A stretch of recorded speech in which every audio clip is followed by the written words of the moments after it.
A Confession by Leo Tolstoy. Translated by Louise and Aylmer Maud.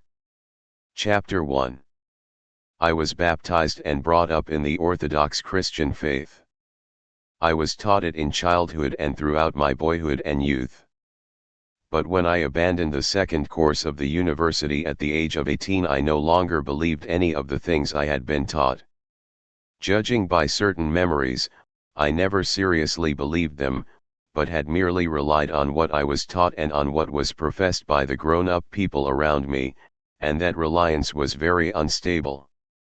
I remember that before I was 11 a grammar school pupil, Vladimir Milyutin, long since dead, visited us one Sunday and announced as the latest novelty a discovery made at his school. This discovery was that there is no God and that all we are taught about him is a mere invention. This was in 1838. I remember how interested my elder brothers were in this information. They called me to their council and we all, I remember, became very animated, and accepted it as something very interesting and quite possible. I remember also that when my elder brother, Dmitri, who was then at the university, suddenly, in the passionate way natural to him, devoted himself to religion and began to attend all the church services, to fast and to lead a pure and moral life, we all, even our elders, unceasingly held him up to ridicule and for some unknown reason called him Noah. I remember that Musin Pushkin, the then curator of Kazan University, when inviting us to dance at his home, ironically persuaded my brother, who was declining the invitation, by the argument that even David danced before the ark. I sympathized with these jokes made by my elders, and drew from them the conclusion that though it is necessary to learn the catechism and go to church, one must not take such things too seriously. I remember also that I read Voltaire when I was very young, and that his raillery, far from shocking me, amused me very much. My lapse from faith occurred as is usual among people on our level of education.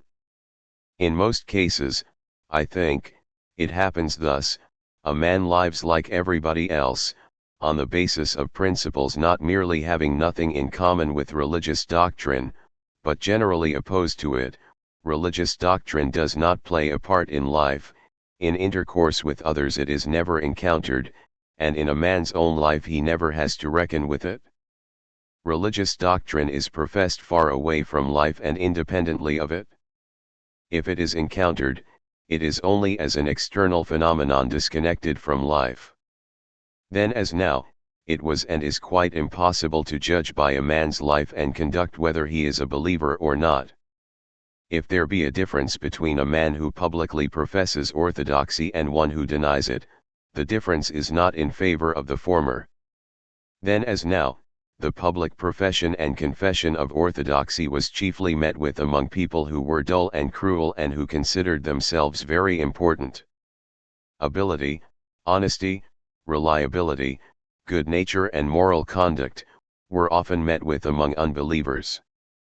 The schools teach the catechism and send the pupils to church, and government officials must produce certificates of having received communion.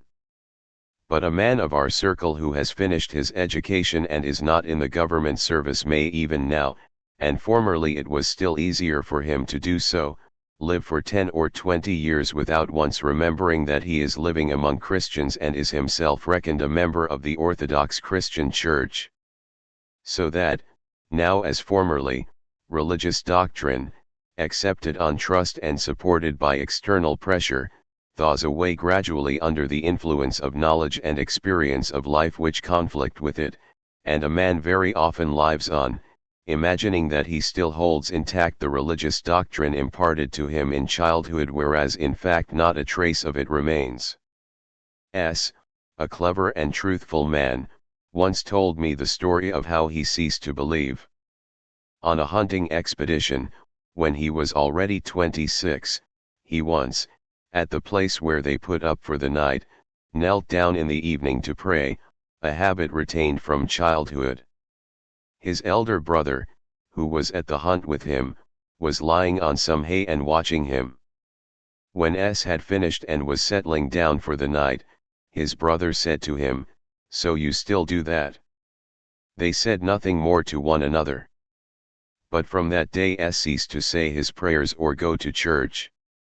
And now he has not prayed, received communion, or gone to church, for 30 years. And this not because he knows his brother's convictions and has joined him in them, nor because he has decided anything in his own soul, but simply because the word spoken by his brother was like the push of a finger on a wall that was ready to fall by its own weight. The word only showed that where he thought there was faith, in reality there had long been an empty space, and that therefore the utterance of words and the making of signs of the cross and genuflect ions while praying were quite senseless actions. Becoming conscious of their senselessness, he could not continue them. So it has been and is, I think, with the great majority of people. I am speaking of people of our educational level who are sincere with themselves, and not of those who make the profession of faith a means of attaining worldly aims. Such people are the most fundamental infidels, for if faith is for them a means of attaining any worldly aims, then certainly it is not faith. These people of our education are so placed that the light of knowledge and life has caused an artificial erection to melt away, and they have either already noticed this and swept its place clear, or they have not yet noticed it. The religious doctrine taught me from childhood disappeared in me as in others, but with this difference, that as from the age of 15 I began to read philosophical works, my rejection of the doctrine became a conscious one at a very early age. From the time I was 16 I ceased to say my prayers and ceased to go to church or to fast of my own volition. I did not believe what had been taught me in childhood, but I believed in something. What it was I believed in I could not at all have said. I believed in a God, or rather I did not deny God, but I could not have said what sort of God. Neither did I deny Christ and his teaching, but what his teaching consisted in I again could not have said. Looking back on that time, I now see clearly that my faith, my only real faith, that which apart from my animal instincts gave impulse to my life, was a belief in perfecting myself. But in what this perfecting consisted and what its object was, I could not have said. I tried to perfect myself mentally, I studied everything I could, anything life threw in my way, I tried to perfect my will, I drew up rules I tried to follow, I perfected myself physically, cultivating my strength and agility by all sorts of exercises, and accustoming myself to endurance and patience by all kinds of privations. And all this I considered to be the pursuit of perfection. The beginning of it all was of course moral perfection, but that was soon replaced by perfection in general, by the desire to be better not in my own eyes or those of God but in the eyes of other people. And very soon this effort again changed into a desire to be stronger than others, to be more famous, more important, and richer than others. Chapter 2. Some day I will narrate the touching and instructive history of my life during those 10 years of my youth. I think very many people have had a like experience. With all my soul I wished to be good, but I was young, passionate, and alone, completely alone when I sought goodness. Every time I tried to express my most sincere desire, which was to be morally good, I met with contempt and ridicule, but as soon as I yielded to low passions I was praised and encouraged. Ambition, love of power, covetousness, lasciviousness, pride, anger, and revenge, were all respected. Yielding to those passions I became like the grown-up folk and felt that they approved of me. The kind aunt with whom I lived, herself the purest of beings, always told me that there was nothing she so desired for me as that I should have relations with a married woman, rien n'est pour me un jeune homme, comme en liaison avec une femme comme il faut. 1 Another happiness she desired for me was that I should become an aide-de-camp, and if possible aide-de-camp to the emperor. But the greatest happiness of all would be that I should marry a very rich girl and so become possessed of as many serfs as possible. I cannot think of those years without horror, loathing, and heartache. I killed men in war and challenged men to duels in order to kill them. I lost at cards, consumed the labor of the peasants, sentenced them to punishments, lived loosely, and deceived people. Lying, robbery, adultery of all kinds, drunkenness, violence, murder, there was no crime I did not commit, and in spite of that people praised my conduct and my contemporaries considered and consider me to be a comparatively moral man. So I lived for 10 years. During that time I began to write from vanity, covetousness, and pride. In my writings I did the same as in my life. To get fame and money, for the sake of which I wrote, it was necessary to hide the good and to display the evil. And I did so. How often in my writings I contrived to hide under the guise of indifference, or even of banter, those strivings of mine towards goodness which gave meaning to my life. And I succeeded in this and was praised. At 26 years of age too I returned to Petersburg after the war, and met the writers. They received me as one of themselves and flattered me. And before I had time to look round I had adopted the views on life of the set of authors I had come among, and these views completely obliterated all my former strivings to improve. They furnished a theory which justified the dissoluteness of my life. The view of life of these people, my comrades in authorship, consisted in this, that life in general goes on developing, and in this development we, men of thought, have the chief part, and among men of thought it is we, artists and poets, who have the greatest influence. Our vocation is to teach mankind. And lest the simple question should suggest itself, what do I know, and what can I teach? It was explained in this theory that this need not be known, and that the artist and poet teach unconsciously. I was considered an admirable artist and poet, and therefore it was very natural for me to adopt this theory. I, artist and poet, wrote and taught without myself knowing what. For this I was paid money, I had excellent food, lodging, women, and society, and I had fame, which showed that what I taught was very good. This faith in the meaning of poetry and in the development of life was a religion, and I was one of its priests. To be its priest was very pleasant and profitable. And I lived a considerable time in this faith without doubting its validity. But in the second and still more in the third year of this life I began to doubt the infallibility of this religion and to examine it. My first cause of doubt was that I began to notice that the priests of this religion were not all in accord among themselves. Some said, "We are the best and most useful teachers, we teach what is needed," but the others teach wrongly. Others said, "No. We are the real teachers, and you teach wrongly." And they disputed, quarreled, abused, cheated, and tricked one another. There were also many among us who did not care who was right and who was wrong, but were simply bent on attaining their covetous aims by means of this activity of ours. All this obliged me to doubt the validity of our creed. Moreover, having begun to doubt the truth of the author's creed itself, I also began to observe its priests more attentively, and I became convinced that almost all the priests of that religion, the writers, were immoral, and for the most part men of bad, worthless character, much inferior to those whom I had met in my former dissipated and military life, but they were self-confident and self-satisfied as only those can be who are quite holy or who do not know what holiness is. These people revolted me, I became revolting to myself, and I realized that that faith was a fraud. But strange to say, though I understood this fraud and renounced it, yet I did not renounce the rank these people gave me, the rank of artist, poet, and teacher. I naively imagined that I was a poet and artist and could teach everybody without myself knowing what I was teaching, and I acted accordingly. From my intimacy with these men I acquired a new vice, abnormally developed pride and an insane assurance that it was my vocation to teach men, without knowing what.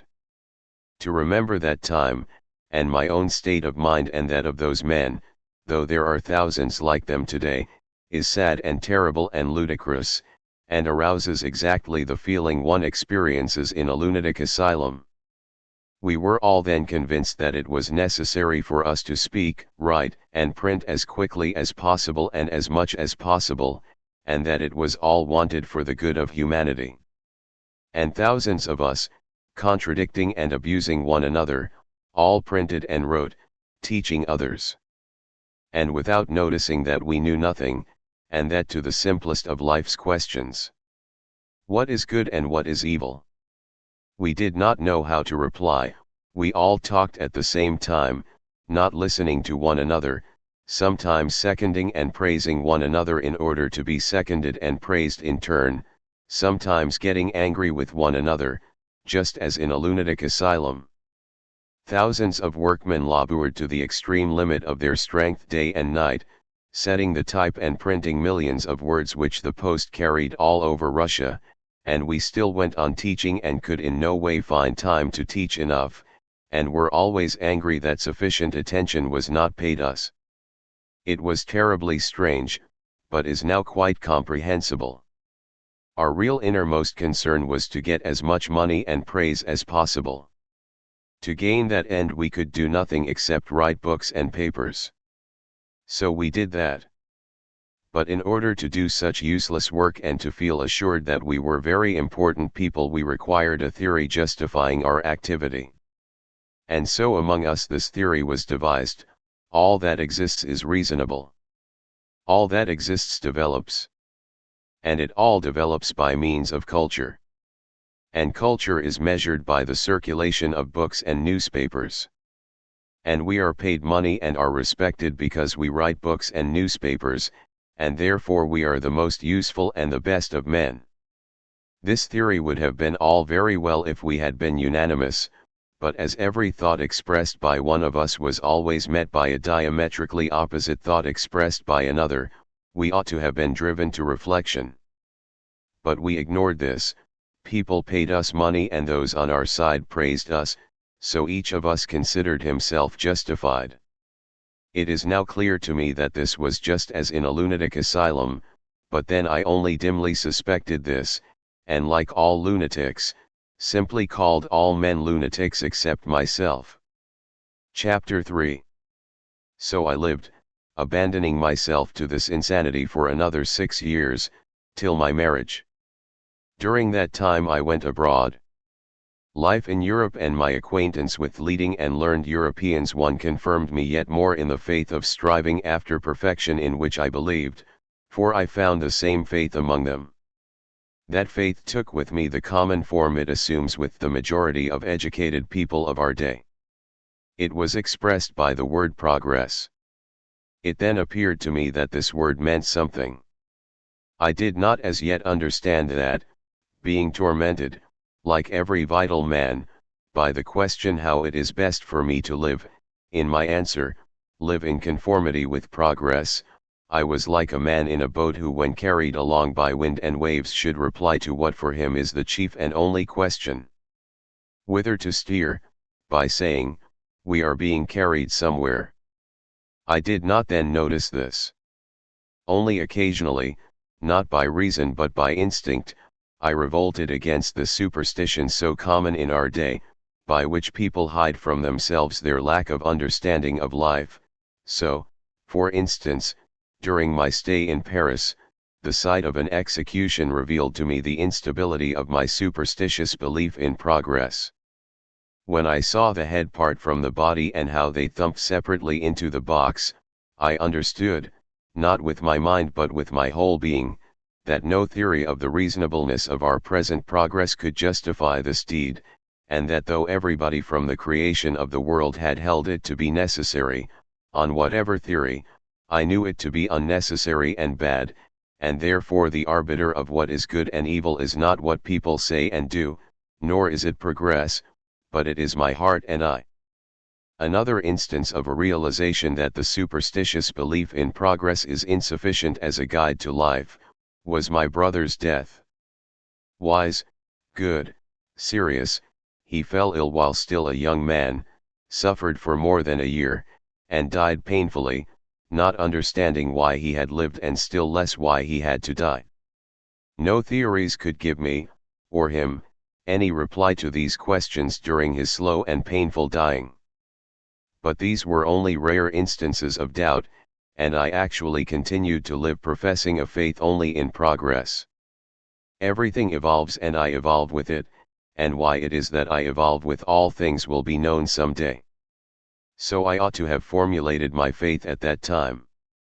On returning from abroad I settled in the country and chanced to occupy myself with peasant schools. This work was particularly to my taste because in it I had not to face the falsity which had become obvious to me and stared me in the face when I tried to teach people by literary means. Here also I acted in the name of progress, but I already regarded progress itself critically. I said to myself, in some of its developments progress has proceeded wrongly, and with primitive peasant children one must deal in a spirit of perfect freedom, letting them choose what path of progress they please. In reality I was ever revolving round one and the same insoluble problem, which was, how to teach without knowing what to teach. In the higher spheres of literary activity I had realized that one could not teach without knowing what, for I saw that people all taught differently, and by quarreling among themselves only succeeded in hiding their ignorance from one another. But here, with peasant children, I thought to evade this difficulty by letting them learn what they liked. It amuses me now when I remember how I shuffled in trying to satisfy my desire to teach, while in the depth of my soul I knew very well that I could not teach anything needful, for I did not know what was needful. After spending a year at school work I went abroad a second time to discover how to teach others while myself knowing nothing. And it seemed to me that I had learnt this abroad, and in the year of the peasants' emancipation, 1861, I returned to Russia armed with all this wisdom, and having become an arbiter too I began to teach, both the uneducated peasants in schools and the educated classes through a magazine I published. Things appeared to be going well, but I felt I was not quite sound mentally and that matters could not long continue in that way. And I should perhaps then have come to the state of despair I reached 15 years later had there not been one side of life still unexplored by me which promised me happiness, that was my marriage. For a year I busied myself with arbitration work, the schools, and the magazine, and I became so worn out, as a result especially of my mental confusion, and so hard was my struggle as arbiter, so obscure the results of my activity in the schools, so repulsive my shuffling in the magazine, which always amounted to one and the same thing, a desire to teach everybody and to hide the fact that I did not know what to teach, that I fell ill, mentally rather than physically, threw up everything, and went away to the Bashkirs in the steppes, to breathe fresh air, drink kumis 3, and live a merely animal life. Returning from there I married. The new conditions of happy family life completely diverted me from all search for the general meaning of life. My whole life was centered at that time in my family, wife, and children, and therefore in care to increase our means of livelihood. My striving after self-perfection, for which I had already substituted a striving for perfection in general, i.e. progress, was now again replaced by the effort simply to secure the best possible conditions for myself and my family. So another 15 years passed. In spite of the fact that I now regarded authorship as of no importance, the temptation of immense monetary rewards and applause for my insignificant work, and I devoted myself to it as a means of improving my material position and of stifling in my soul all questions as to the meaning of my own life or life in general. I wrote, teaching what was for me the only truth, namely, that one should live so as to have the best for oneself and one's family. So I lived, but 5 years ago something very strange began to happen to me. At first I experienced moments of perplexity and arrest of life, and though I did not know what to do or how to live, and I felt lost and became dejected. but this passed and I went on living as before. Then these moments of perplexity began to recur oftener, and always in the same form. They were always expressed by the questions, what is it for? What does it lead to? At first it seemed to me that these were aimless and irrelevant questions. I thought that it was all well known, and that if I should ever wish to deal with the solution it would not cost me much effort. Just at present I had no time for it, but when I wanted to I should be able to find the answer. The questions, however, began to repeat themselves frequently, and to demand replies more and more insistently, and like drops of ink always falling on one place they ran together into one black blot. Then occurred what happens to everyone sickening with a mortal internal disease. At first trivial signs of indisposition appear to which the sick man pays no attention, then these signs reappear more and more often and merge into one uninterrupted period of suffering. The suffering increases, and before the sick man can look round, what he took for a mere indisposition has already become more important to him than anything else in the world. It is death. That is what happened to me. I understood that it was no casual indisposition but something very important, and that if these questions constantly repeated themselves they would have to be answered. And I tried to answer them.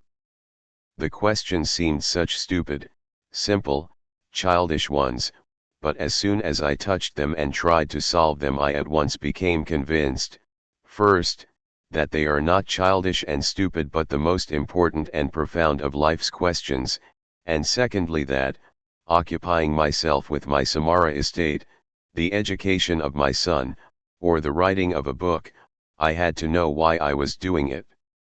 As long as I did not know why, I could do nothing and could not live. Amid the thoughts of estate management which greatly occupied me at that time, the question would suddenly occur, well, you will have 6,000 desiatinas for of land in Samara government and 300 horses, and what then? And I was quite disconcerted and did not know what to think. Or when considering plans for the education of my children, I would say to myself, what for? Or when considering how the peasants might become prosperous, I would suddenly say to myself, but what does it matter to me? Or when thinking of the fame my works would bring me, I would say to myself, very well, you will be more famous than Gogol or Pushkin or Shakespeare or Molière, or than all the writers in the world, and what of it? And I could find no reply at all. The questions would not wait, they had to be answered at once, and if I did not answer them it was impossible to live. But there was no answer. I felt that what I had been standing on had collapsed and that I had nothing left under my feet. What I had lived on no longer existed, and there was nothing left. Chapter 4. My life came to a standstill. I could breathe, eat, drink, and sleep, and I could not help doing these things, but there was no life, for there were no wishes the fulfillment of which I could consider reasonable. If I desired anything, I knew in advance that whether I satisfied my desire or not, nothing would come of it. Had a fairy come and offered to fulfill my desires I should not have known what to ask. If in moments of intoxication I felt something which, though not a wish, was a habit left by former wishes, in sober moments I knew this to be a delusion and that there was really nothing to wish for. I could not even wish to know the truth, for I guessed of what it consisted. The truth was that life is meaningless. I had as it were lived, and walked, till I had come to a precipice and saw clearly that there was nothing ahead of me but destruction. It was impossible to stop, impossible to go back, and impossible to close my eyes or avoid seeing that there was nothing ahead but suffering and real death, complete annihilation.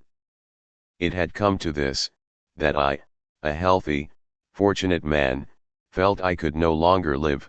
Some irresistible power impelled me to rid myself one way or other of life.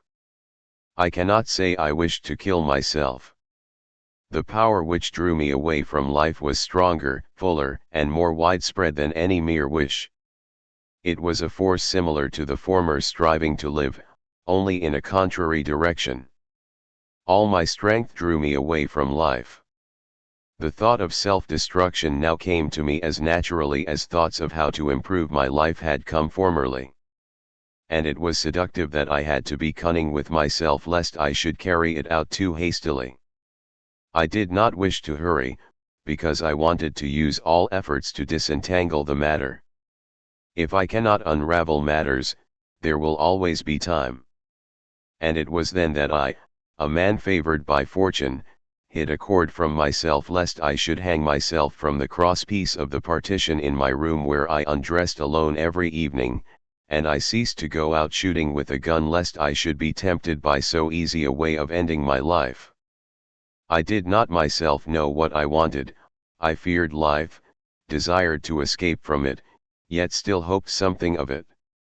And all this befell me at a time when all around me I had what is considered complete good fortune. I was not yet 50, I had a good wife who loved me and whom I loved, good children, and a large estate which without much effort on my part improved and increased. I was respected by my relations and acquaintances more than at any previous time. I was praised by others and without much self-deception could consider that my name was famous. And far from being insane or mentally diseased, I enjoyed on the contrary a strength of mind and body such as I have seldom met with among men of my kind. Physically I could keep up with the peasants at mowing, and mentally I could work for 8 and 10 hours at a stretch without experiencing any ill results from such exertion. And in this situation I came to this, that I could not live, and, fearing death, had to employ cunning with myself to avoid taking my own life. My mental condition presented itself to me in this way: my life is a stupid and spiteful joke someone has played on me. Though I did not acknowledge as someone who created me, yet such a presentation, that someone had played an evil and stupid joke on me by placing me in the world, was the form of expression that suggested itself most naturally to me. Involuntarily it appeared to me that there, somewhere, was someone who amused himself by watching how I lived for 30 or 40 years, learning, developing, maturing in body and mind, and how, having with matured mental powers reached the summit of life from which it all lay before me, I stood on that summit, like an arch fool, seeing clearly that there is nothing in life, and that there has been and will be nothing. And he was amused. But whether that someone laughing at me existed or not, I was none the better off. I could give no reasonable meaning to any single action or to my whole life. I was only surprised that I could have avoided understanding this from the very beginning. It has been so long known to all. Today or tomorrow sickness and death will come, they had come already, to those I love or to me, nothing will remain but stench and worms. Sooner or later my affairs, whatever they may be, will be forgotten, and I shall not exist. Then why go on making any effort? How can man fail to see this? And how go on living? That is what is surprising. One can only live while one is intoxicated with life. As soon as one is sober it is impossible not to see that it is all a mere fraud and a stupid fraud. That is precisely what it is. There is nothing either amusing or witty about it, it is simply cruel and stupid.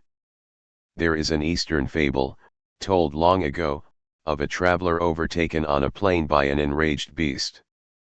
Escaping from the beast he gets into a dry well, but sees at the bottom of the well a dragon that has opened its jaws to swallow him. And the unfortunate man, not daring to climb out lest he should be destroyed by the enraged beast, and not daring to leap to the bottom of the well lest he should be eaten by the dragon, seizes a twig growing in a crack in the well and clings to it.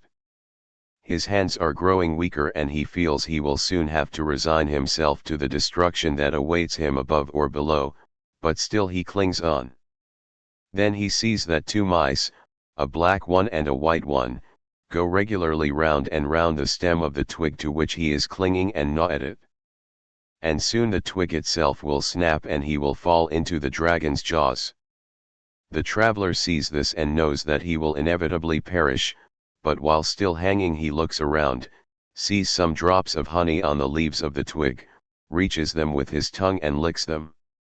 So I too clung to the twig of life, knowing that the dragon of death was inevitably awaiting me, ready to tear me to pieces, and I could not understand why I had fallen into such torment. I tried to lick the honey which formerly consoled me, but the honey no longer gave me pleasure, and the white and black mice of day and night gnawed at the branch by which I hung. I saw the dragon clearly and the honey no longer tasted sweet. I only saw the unscapable dragon and the mice, and I could not tear my gaze from them. And this is not a fable but the real unanswerable truth intelligible to all. The deception of the joys of life which formerly allayed my terror of the dragon now no longer deceived me. No matter how often I may be told, you cannot understand the meaning of life, so do not think about it, but live. I can no longer do it, I have already done it too long. I cannot now help seeing day and night going round and bringing me to death.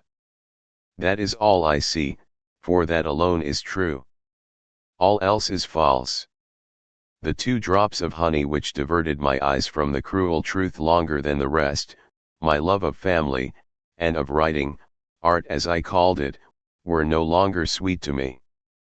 Family, said I to myself. But my family, wife and children, are also human.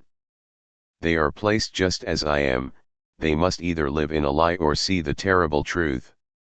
Why should they live? Why should I love them, guard them, bring them up, or watch them? That they may come to the despair that I feel, or else be stupid. Loving them, I cannot hide the truth from them, each step in knowledge leads them to the truth. And the truth is death. Art, poetry. Under the influence of success and the praise of men, I had long assured myself that this was a thing one could do though death was drawing near, death which destroys all things, including my work and its remembrance, but soon I saw that that too was a fraud. It was plain to me that art is an adornment of life, an allurement to life. But life had lost its attraction for me, so how could I attract others? As long as I was not living my own life but was born on the waves of some other life, as long as I believed that life had a meaning, though one I could not express, the reflection of life in poetry and art of all kinds afforded me pleasure. It was pleasant to look at life in the mirror of art. But when I began to seek the meaning of life and felt the necessity of living my own life, that mirror became for me unnecessary, superfluous, ridiculous, or painful. I could no longer soothe myself with what I now saw in the mirror, namely, that my position was stupid and desperate. It was all very well to enjoy the sight when in the depth of my soul I believed that my life had a meaning. Then the play of lights, comic, tragic, touching, beautiful, and terrible, in life amused me. No sweetness of honey could be sweet to me when I saw the dragon and saw the mice gnawing away my support. Nor was that all. Had I simply understood that life had no meaning, I could have borne it quietly, knowing that that was my lot. But I could not satisfy myself with that. Had I been like a man living in a wood from which he knows there is no exit, I could have lived, but I was like one lost in a wood who, horrified at having lost his way, rushes about wishing to find the road. He knows that each step he takes confuses him more and more, but still he cannot help rushing about. It was indeed terrible. And to rid myself of the terror I wished to kill myself. I experienced terror at what awaited me, knew that that terror was even worse than the position I was in, but still I could not patiently await the end. However convincing the argument might be that in any case some vessel in my heart would give way, or something would burst and all would be over, I could not patiently await that end. The horror of darkness was too great, and I wished to free myself from it as quickly as possible by noose or bullet. That was the feeling which drew me most strongly towards suicide. Chapter 5. But perhaps I have overlooked something, or misunderstood something. Said to myself several times. It cannot be that this condition of despair is natural to man. And I sought for an explanation of these problems in all the branches of knowledge acquired by men. I sought painfully and long, not from idle curiosity or listlessly, but painfully and persistently day and night, sought as a perishing man seeks for safety, and I found nothing. I sought in all the sciences, but far from finding what I wanted, became convinced that all who like myself had sought in knowledge for the meaning of life had found nothing. And not only had they found nothing, but they had plainly acknowledged that the very thing which made me despair, namely the senselessness of life, is the one indubitable thing man can know. I sought everywhere, and thanks to a life spent in learning, and thanks also to my relations with the scholarly world, I had access to scientists and scholars in all branches of knowledge, and they readily showed me all their knowledge, not only in books but also in conversation, so that I had at my disposal all that science has to say on this question of life. I was long unable to believe that it gives no other reply to life's questions than that which it actually does give. It long seemed to me, when I saw the important and serious air with which science announces its conclusions which have nothing in common with the real questions of human life, that there was something I had not understood.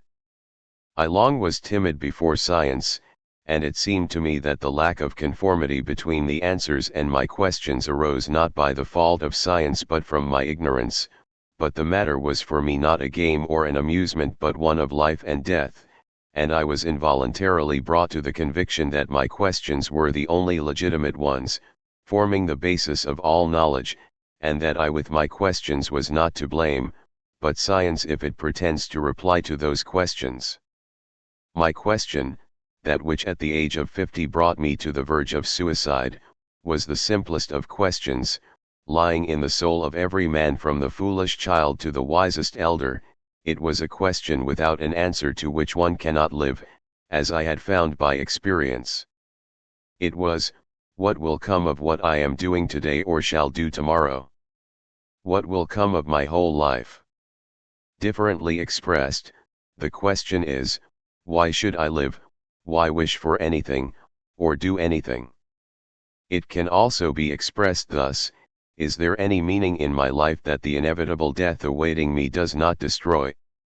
To this one question, variously expressed, I sought an answer in science. And I found that in relation to that question all human knowledge is divided as it were into two opposite hemispheres at the ends of which are two poles, the one a negative and the other a positive, but that neither at the one nor the other pole is there an answer to life's questions. The one series of sciences seems not to recognize the question, but replies clearly and exactly to its own independent questions, that is the series of experimental sciences, and at the extreme end of it stands mathematics. The other series of sciences recognizes the question, but does not answer it, that is the series of abstract sciences, and at the extreme end of it stands metaphysics. From early youth I had been interested in the abstract sciences, but later the mathematical and natural sciences attracted me, and until I put my question definitely to myself, until that question had itself grown up within me urgently demanding a decision, I contented myself with those counterfeit answers which science gives. Now in the experimental sphere I said to myself, everything develops and differentiates itself, moving towards complexity and perfection, and there are laws directing this movement. You are a part of the whole. Having learned as far as possible the whole, and having learned the law of evolution, you will understand also your place in the whole and will know yourself. Ashamed as I am to confess it, there was a time when I seemed satisfied with that. It was just the time when I was myself becoming more complex and was developing. My muscles were growing and strengthening, my memory was being enriched, my capacity to think and understand was increasing, I was growing and developing, and feeling this growth in myself, it was natural for me to think that such was the universal law in which I should find the solution of the question of my life. But a time came when the growth within me ceased. I felt that I was not developing, but fading, my muscles were weakening, my teeth falling out, and I saw that the law not only did not explain anything to me, but that there never had been or could be such a law, and that I had taken for a law what I had found in myself at a certain period of my life. I regarded the definition of that law more strictly, and it became clear to me that there could be no law of endless development. It became clear that to say, in infinite space and time everything develops, becomes more perfect and more complex, is differentiated, is to say nothing at all. These are all words with no meaning, for in the infinite there is neither complex nor simple, neither forward nor backward, nor better or worse. Above all, my personal question, what am I with my desires, remained quite unanswered. And I understood that those sciences are very interesting and attractive, but that they are exact and clear in inverse proportion to their applicability to the question of life. The less their applicability to the question of life, the more exact and clear they are, while the more they try to reply to the question of life, the more obscure and unattractive they become. If one turns to the division of sciences which attempt to reply to the questions of life, to physiology, psychology, biology, sociology, one encounters an appalling poverty of thought, the greatest obscurity, a quite unjustifiable pretension to solve irrelevant question, and a continual contradiction of each authority by others and even by himself. If one turns to the branches of science which are not concerned with the solution of the questions of life, but which reply to their own special scientific questions, one is enraptured by the power of man's mind, but one knows in advance that they give no reply to life's questions. Those sciences simply ignore life's questions. They say, to the question of what you are and why you live we have no reply, and are not occupied with that. But if you want to know the laws of light, of chemical combinations, the laws of development of organisms, if you want to know the laws of bodies and their form, and the relation of numbers and quantities, if you want to know the laws of your mind, to all that we have clear, exact, and unquestionable replies. In general, the relation of the experimental sciences to life's question may be expressed thus: question, why do I live? Answer, in infinite space, in infinite time, infinitely small particles change their forms in infinite complexity, and when you have understood the laws of those mutations of form you will understand why you live on the earth. Then in the sphere of abstract science I said to myself, all humanity lives and develops on the basis of spiritual principles and ideals which guide it. Those ideals are expressed in religions, in sciences, in arts, in forms of government. Those ideals become more and more elevated, and humanity advances to its highest welfare. I am part of humanity, and therefore my vocation is to forward the recognition and the realization of the ideals of humanity. And at the time of my weak-mindedness I was satisfied with that, but as soon as the question of life presented itself clearly to me, those theories immediately crumbled away.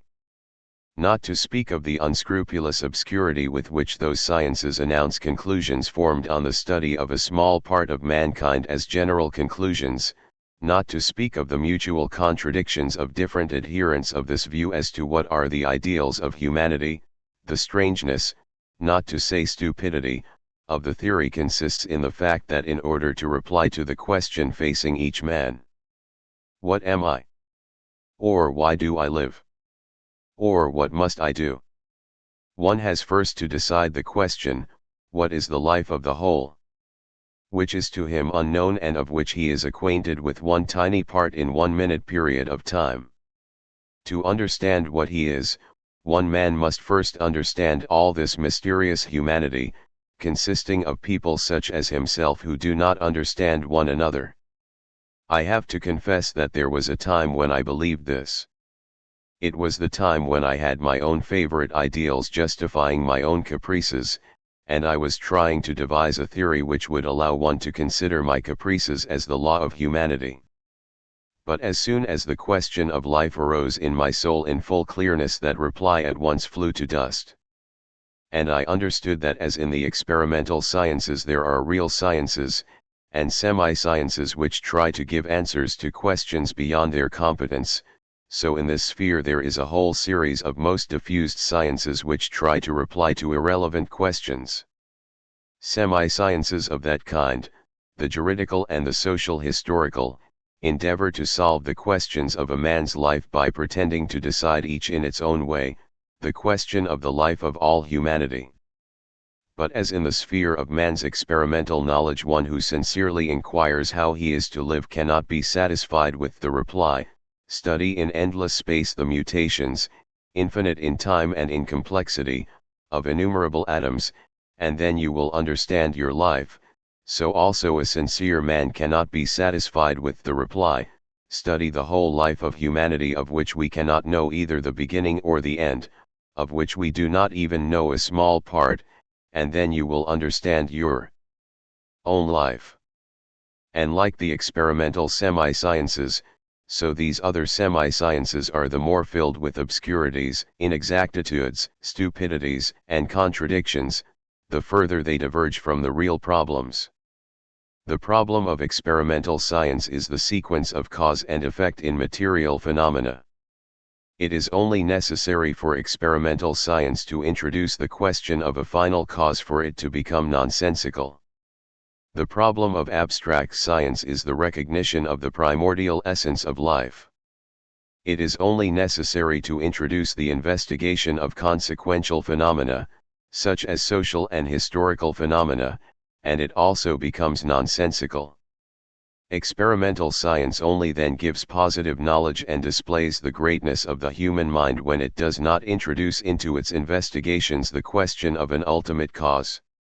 And, on the contrary, abstract science is only then science and displays the greatness of the human mind when it puts quite aside questions relating to the consequential causes of phenomena and regards man solely in relation to an ultimate cause.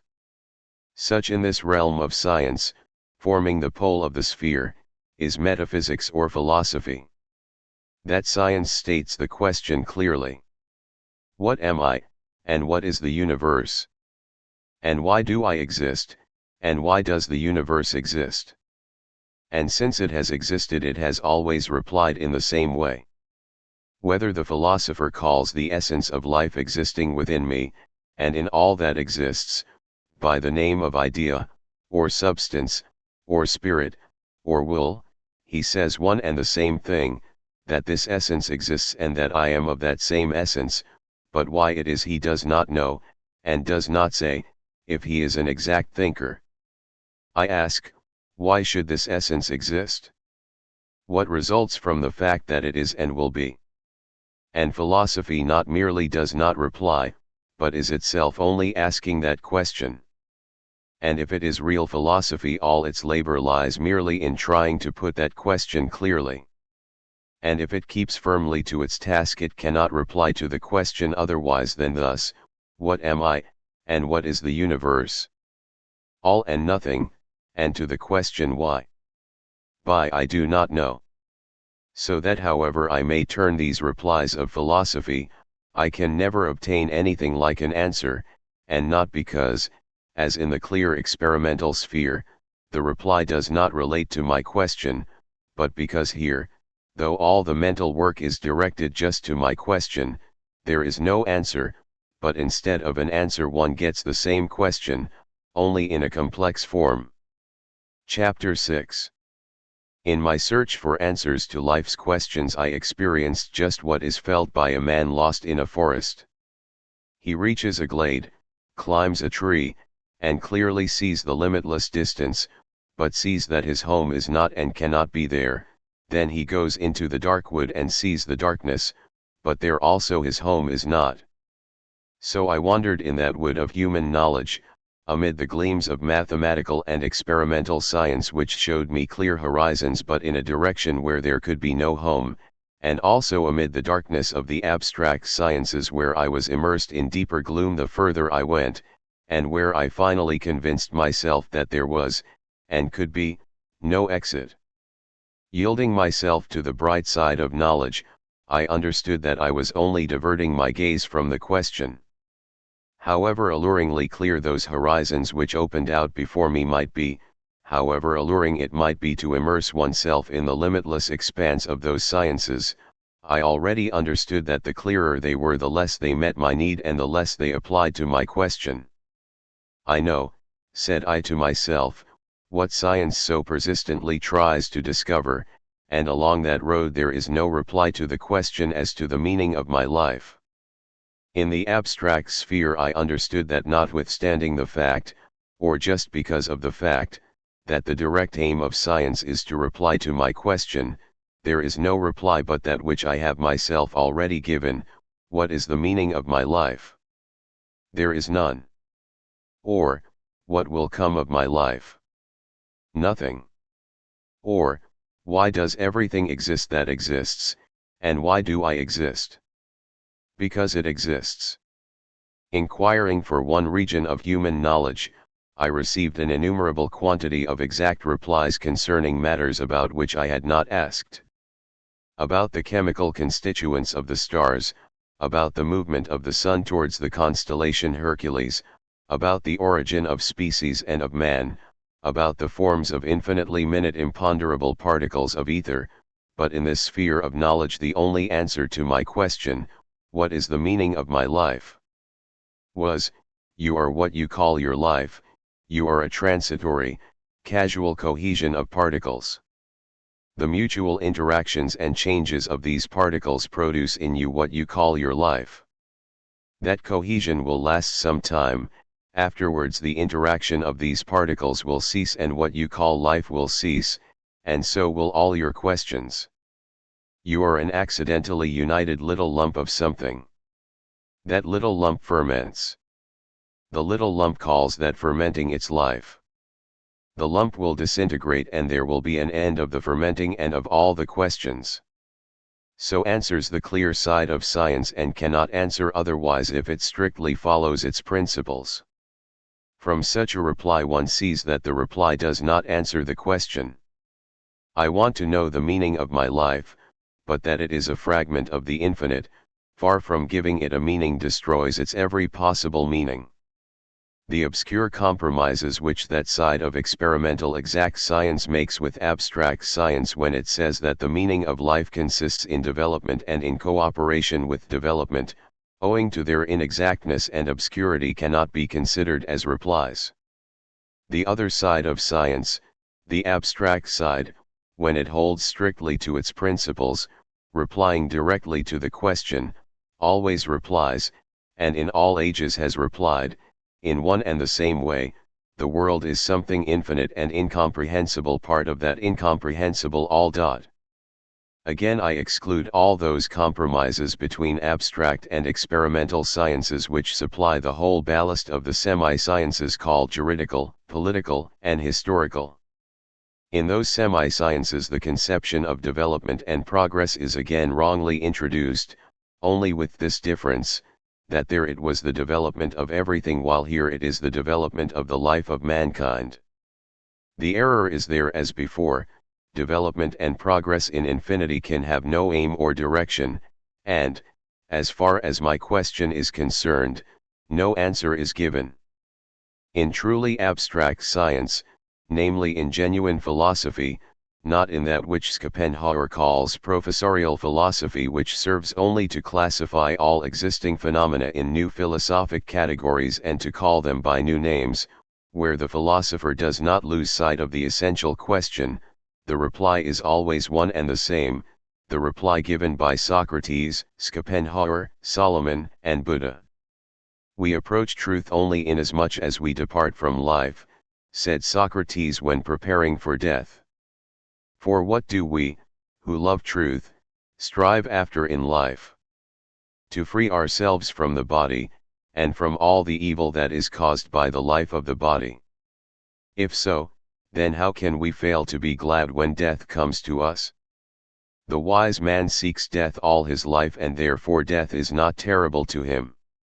And Schopenhauer says, having recognized the inmost essence of the world as will, and all its phenomena, from the unconscious working of the obscure forces of nature up to the completely conscious action of man, as only the objectivity of that will, we shall in no way avoid the conclusion that together with the voluntary renunciation and self-destruction of the will all those phenomena also disappear, that constant striving and effort without aim or rest on all the stages of objectivity in which and through which the world exists, the diversity of successive forms will disappear, and together with the form all the manifestations of will, with its most universal forms, space and time, and finally its most fundamental form, subject and object.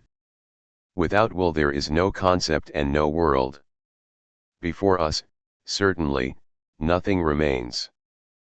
But what resists this transition into annihilation, our nature, is only that same wish to live, will zum Leben, which forms ourselves as well as our world.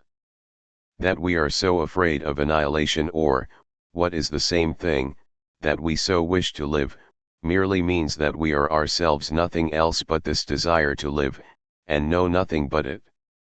And so what remains after the complete annihilation of the will, for us who are so full of the will, is, of course, nothing, but on the other hand, for those in whom the will has turned and renounced itself, this so real world of ours with all its suns and Milky Way is nothing.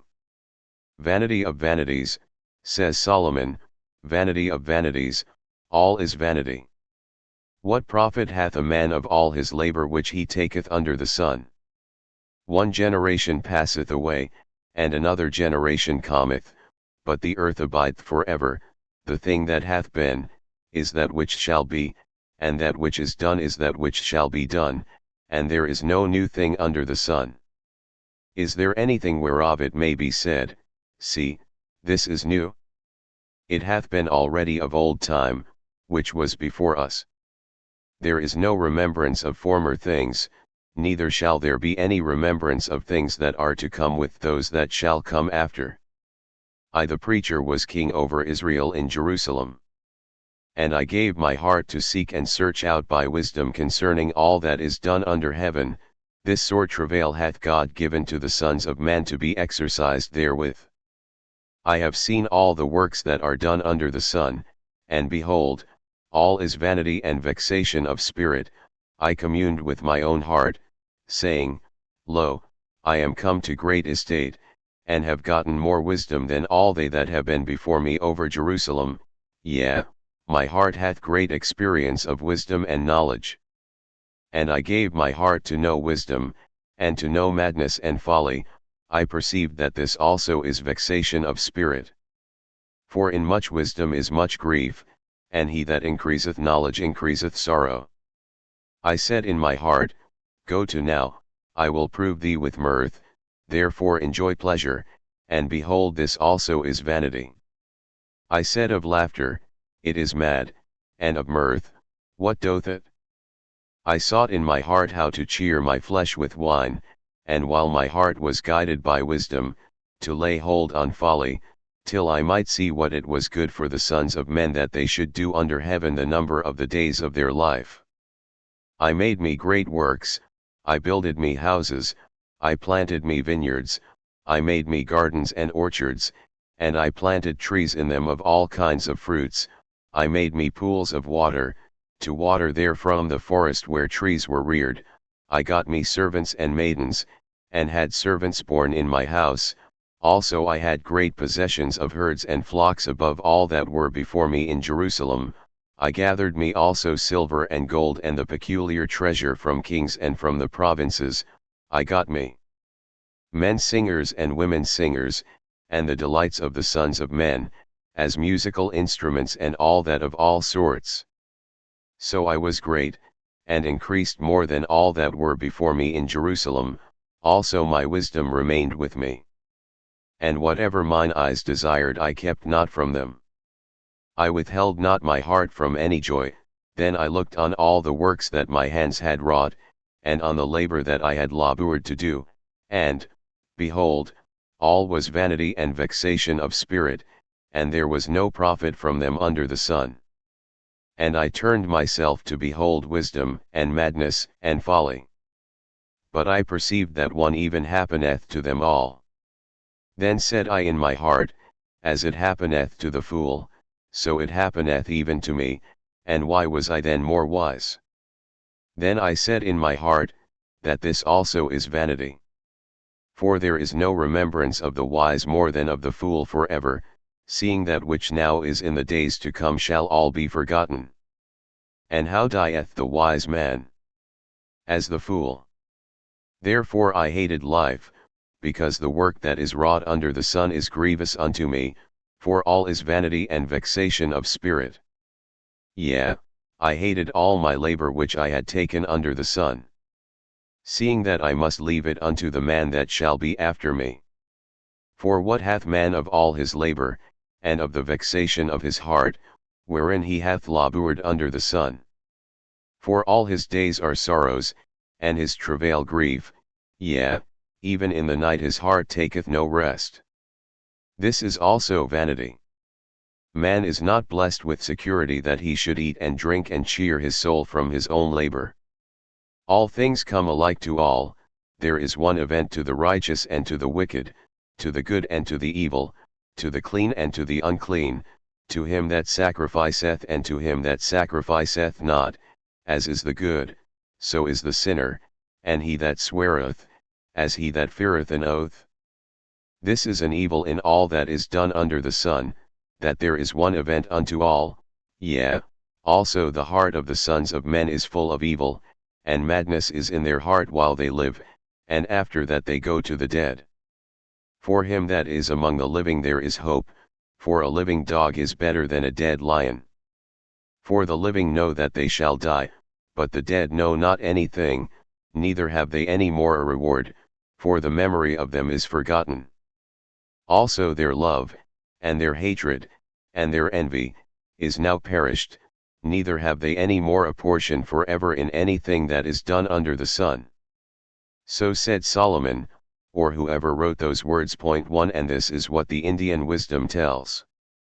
Sakya Muni, a young, happy prince, from whom the existence of sickness, old age, and death had been hidden, went out to drive and saw a terrible old man, toothless and slobbering.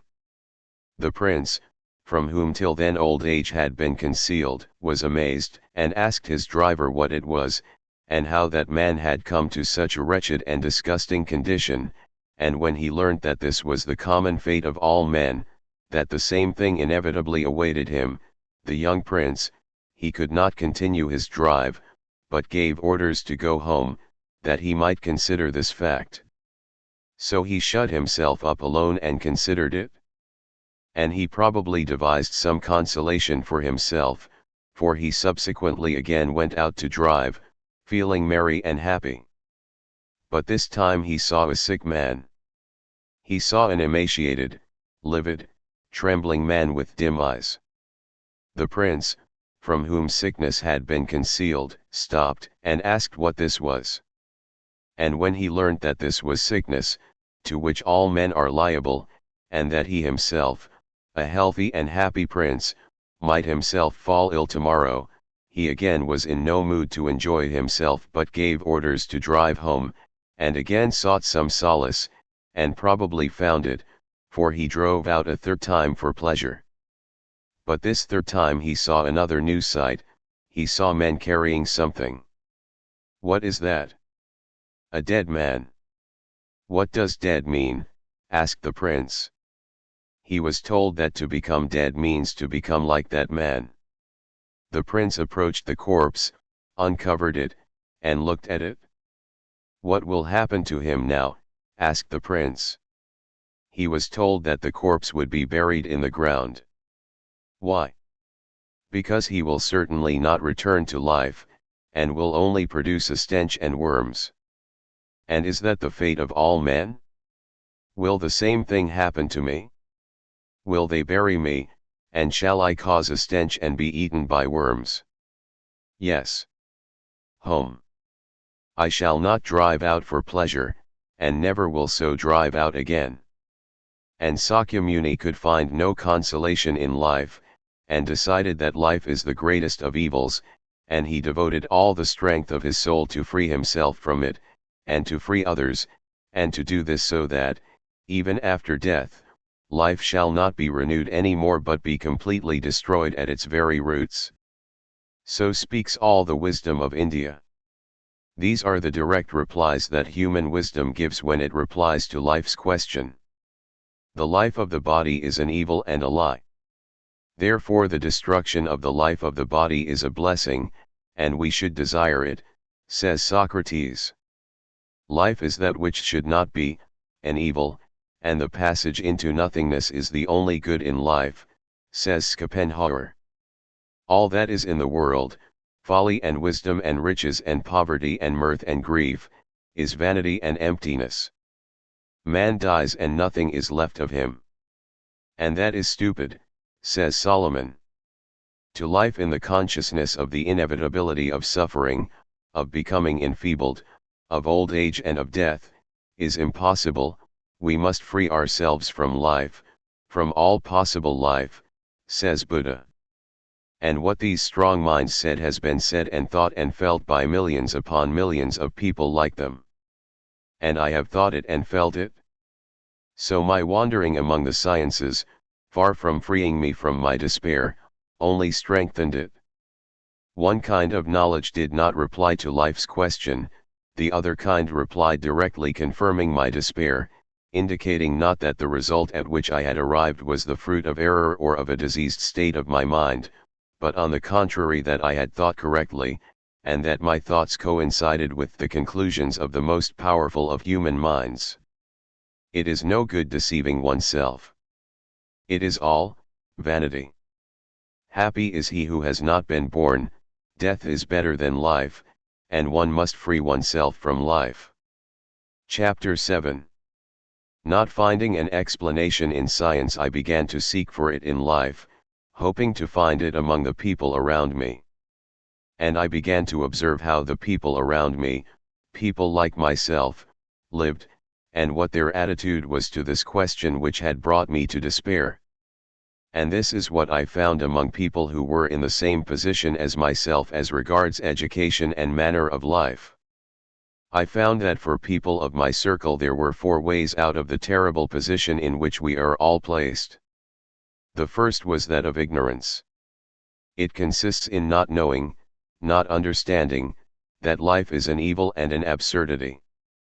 People of this sort, chiefly women, or very young or very dull people, have not yet understood that question of life which presented itself to Schopenhauer, Solomon, and Buddha. They see neither the dragon that awaits them nor the mice gnawing the shrub by which they are hanging, and they lick the drops of honey. But they lick those drops of honey only for a while. Something will turn their attention to the dragon and the mice, and there will be an end to their licking. From them I had nothing to learn. One cannot cease to know what one does know. The second way out is Epicureanism. It consists, while knowing the hopelessness of life, in making use meanwhile of the advantages one has, disregarding the dragon and the mice, and licking the honey in the best way, especially if there is much of it within reach. Solomon expresses this way out thus: Then I commended mirth, because a man hath no better thing under the sun, than to eat, and to drink, and to be merry, and that this should accompany him in his labor the days of his life, which God giveth him under the sun. Therefore eat thy bread with joy and drink thy wine with a merry heart. Live joyfully with the wife whom thou lovest all the days of the life of thy vanity, for this is thy portion in life and in thy labors which thou takest under the sun. Whatsoever thy hand findeth to do, do it with thy might, for there is not work, nor device, nor knowledge, nor wisdom, in the grave, whither thou goest. That is the way in which the majority of people of our circle make life possible for themselves. Their circumstances furnish them with more of welfare than of hardship, and their moral dullness makes it possible for them to forget that the advantage of their position is accidental, and that not everyone can have 1,000 wives and palaces like Solomon, that for everyone who has 1,000 wives there are 1,000 without a wife, and that for each palace there are 1,000 people who have to build it in the sweat of their brows, and that the accident that has today made me a Solomon may tomorrow make me a Solomon's slave. The dullness of these people's imagination enables them to forget the things that gave Buddha no peace, the inevitability of sickness, old age, and death, which today or tomorrow will destroy all these pleasures. So think and feel the majority of people of our day and our manner of life. The fact that some of these people declare the dullness of their thoughts and imaginations to be a philosophy, which they call positive, does not remove them, in my opinion, from the ranks of those who, to avoid seeing the question, lick the honey. I could not imitate these people, not having their dullness of imagination. I could not artificially produce it in myself. I could not tear my eyes from the mice and the dragon, as no vital man can after he has once seen them. The third escape is that of strength and energy. It consists in destroying life, when one has understood that it is an evil and an absurdity. A few exceptionally strong and consistent people act so. Having understood the stupidity of the joke that has been played on them, and having understood that it is better to be dead than to be alive, and that it is best of all not to exist, they act accordingly and promptly end this stupid joke, since there are means, a rope round one's neck, water, a knife to stick into one's heart, or the trains on the railways, and the number of those of our circle who act in this way becomes greater and greater, and for the most part they act so at the best time of their life, when the strength of their mind is in full bloom and few habits degrading to the mind have as yet been acquired. I saw that this was the worthiest way of escape and I wished to adopt it. The fourth way out is that of weakness. It consists in seeing the truth of the situation and yet clinging to life, knowing in advance that nothing can come of it. People of this kind know that death is better than life, but not having the strength to act rationally, to end the deception quickly and kill themselves, they seem to wait for something. This is the escape of weakness, for if I know what is best and it is within my power, why not yield to what is best? I found myself in that category. So people of my class evade the terrible contradiction in four ways. Strain my attention as I would, I saw no way except those four. One way was not to understand that life is senseless, vanity, and an evil, and that it is better not to live.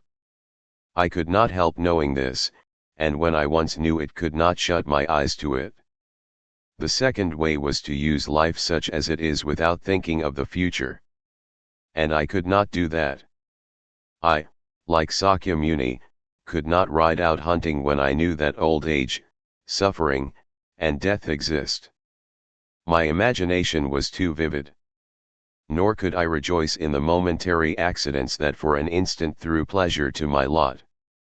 The third way, having understood that life is evil and stupid, was to end it by killing oneself.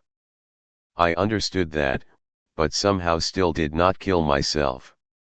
The fourth way was to live like Solomon and Schopenhauer, knowing that life is a stupid joke played upon us, and still to go on living, washing oneself, dressing, dining, talking, and even writing books. This was to me repulsive and tormenting, but I remained in that position. I see now that if I did not kill myself it was due to some dim consciousness of the invalidity of my thoughts. However convincing and indubitable appeared to me the sequence of my thoughts and of those of the wise that have brought us to the admission of the senselessness of life, there remained in me a vague doubt of the justice of my conclusion. It was like this: I, my reason, have acknowledged that life is senseless. If there is nothing higher than reason, and there is not, nothing can prove that there is, then reason is the creator of life for me. If reason did not exist there would be for me no life. How can reason deny life when it is the creator of life? Or to put it the other way, were there no life, my reason would not exist, therefore reason is life's son. Life is all. Reason is its fruit, yet reason rejects life itself. I felt that there was something wrong here. Life is a senseless evil, that is certain, said I to myself. Yet I have lived and am still living, and all mankind lived and lives. How is that? Why does it live, when it is possible not to live? Is it that only I and Schopenhauer are wise enough to understand the senselessness and evil of life? The reasoning showing the vanity of life is not so difficult, and has long been familiar to the very simplest folk, yet they have lived and still live. How is it they all live and never think of doubting the reasonableness of life? My knowledge, confirmed by the wisdom of the sages, has shown me that everything on earth, organic and inorganic, is all most cleverly arranged, only my own position is stupid. And those fools, the enormous masses of people, know nothing about how everything organic and inorganic in the world is arranged, but they live, and it seems to them that their life is very wisely arranged. And it struck me, but what if there is something I do not yet know? Ignorance behaves just in that way. Ignorance always says just what I am saying. When it does not know something, it says that what it does not know is stupid. Indeed, it appears that there is a whole humanity that lived and lives as if it understood the meaning of its life, for without understanding it could not live, but I say that all this life is senseless and that I cannot live. Nothing prevents our denying life by suicide. Well then, kill yourself, and you won't discuss. If life displeases you, kill yourself.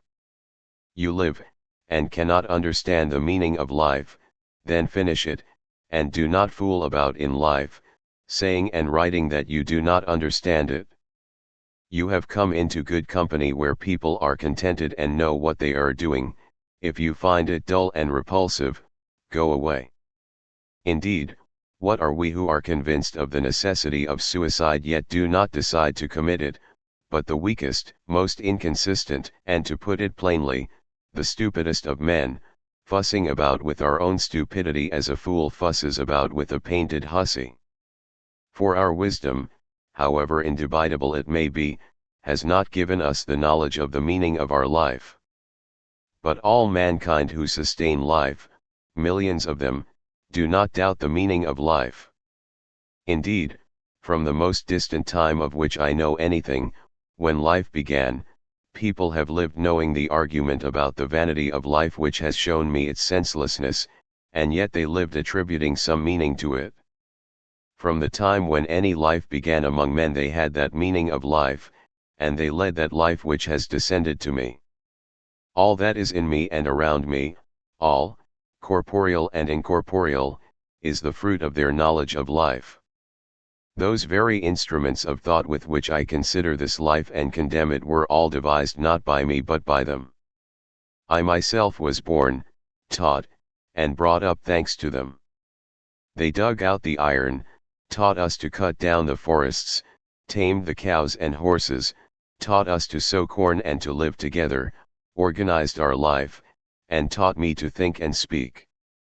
And I, their product, fed, supplied with drink, taught by them, thinking with their thoughts and words, have argued that they are an absurdity. There is something wrong, said I to myself. I have blundered somewhere. But it was a long time before I could find out where the mistake was. Chapter 8.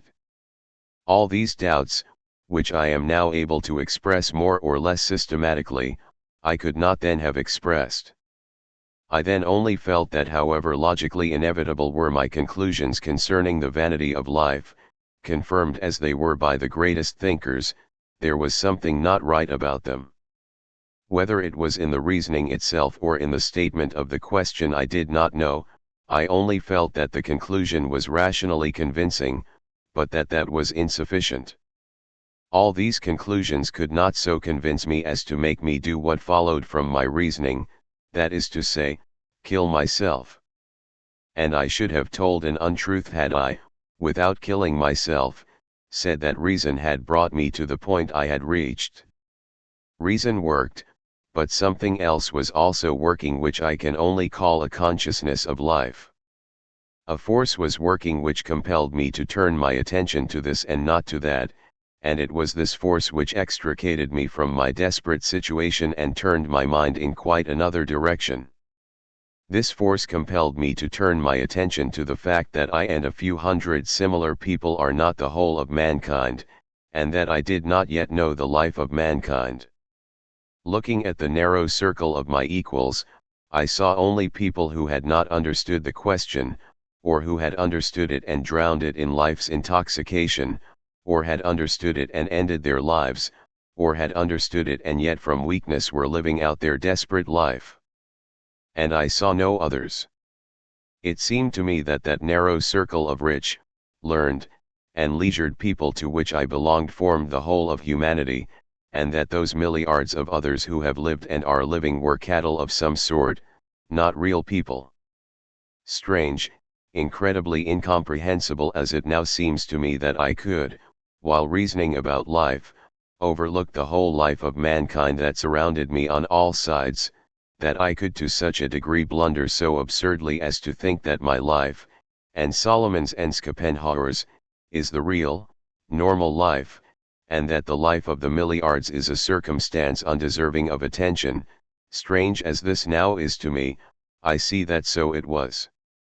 In the delusion of my pride of intellect it seemed to me so indubitable that I and Solomon and Schopenhauer had stated the question so truly and exactly that nothing else was possible, so indubitable did it seem that all those milliards consisted of men who had not yet arrived at an apprehension of all the profundity of the question, that I sought for the meaning of my life without it once occurring to me to ask, but what meaning is and has been given to their lives by all the milliards of common folk who live and have lived in the world. I long lived in this state of lunacy, which, in fact if not in words, is particularly characteristic of us very liberal and learned people.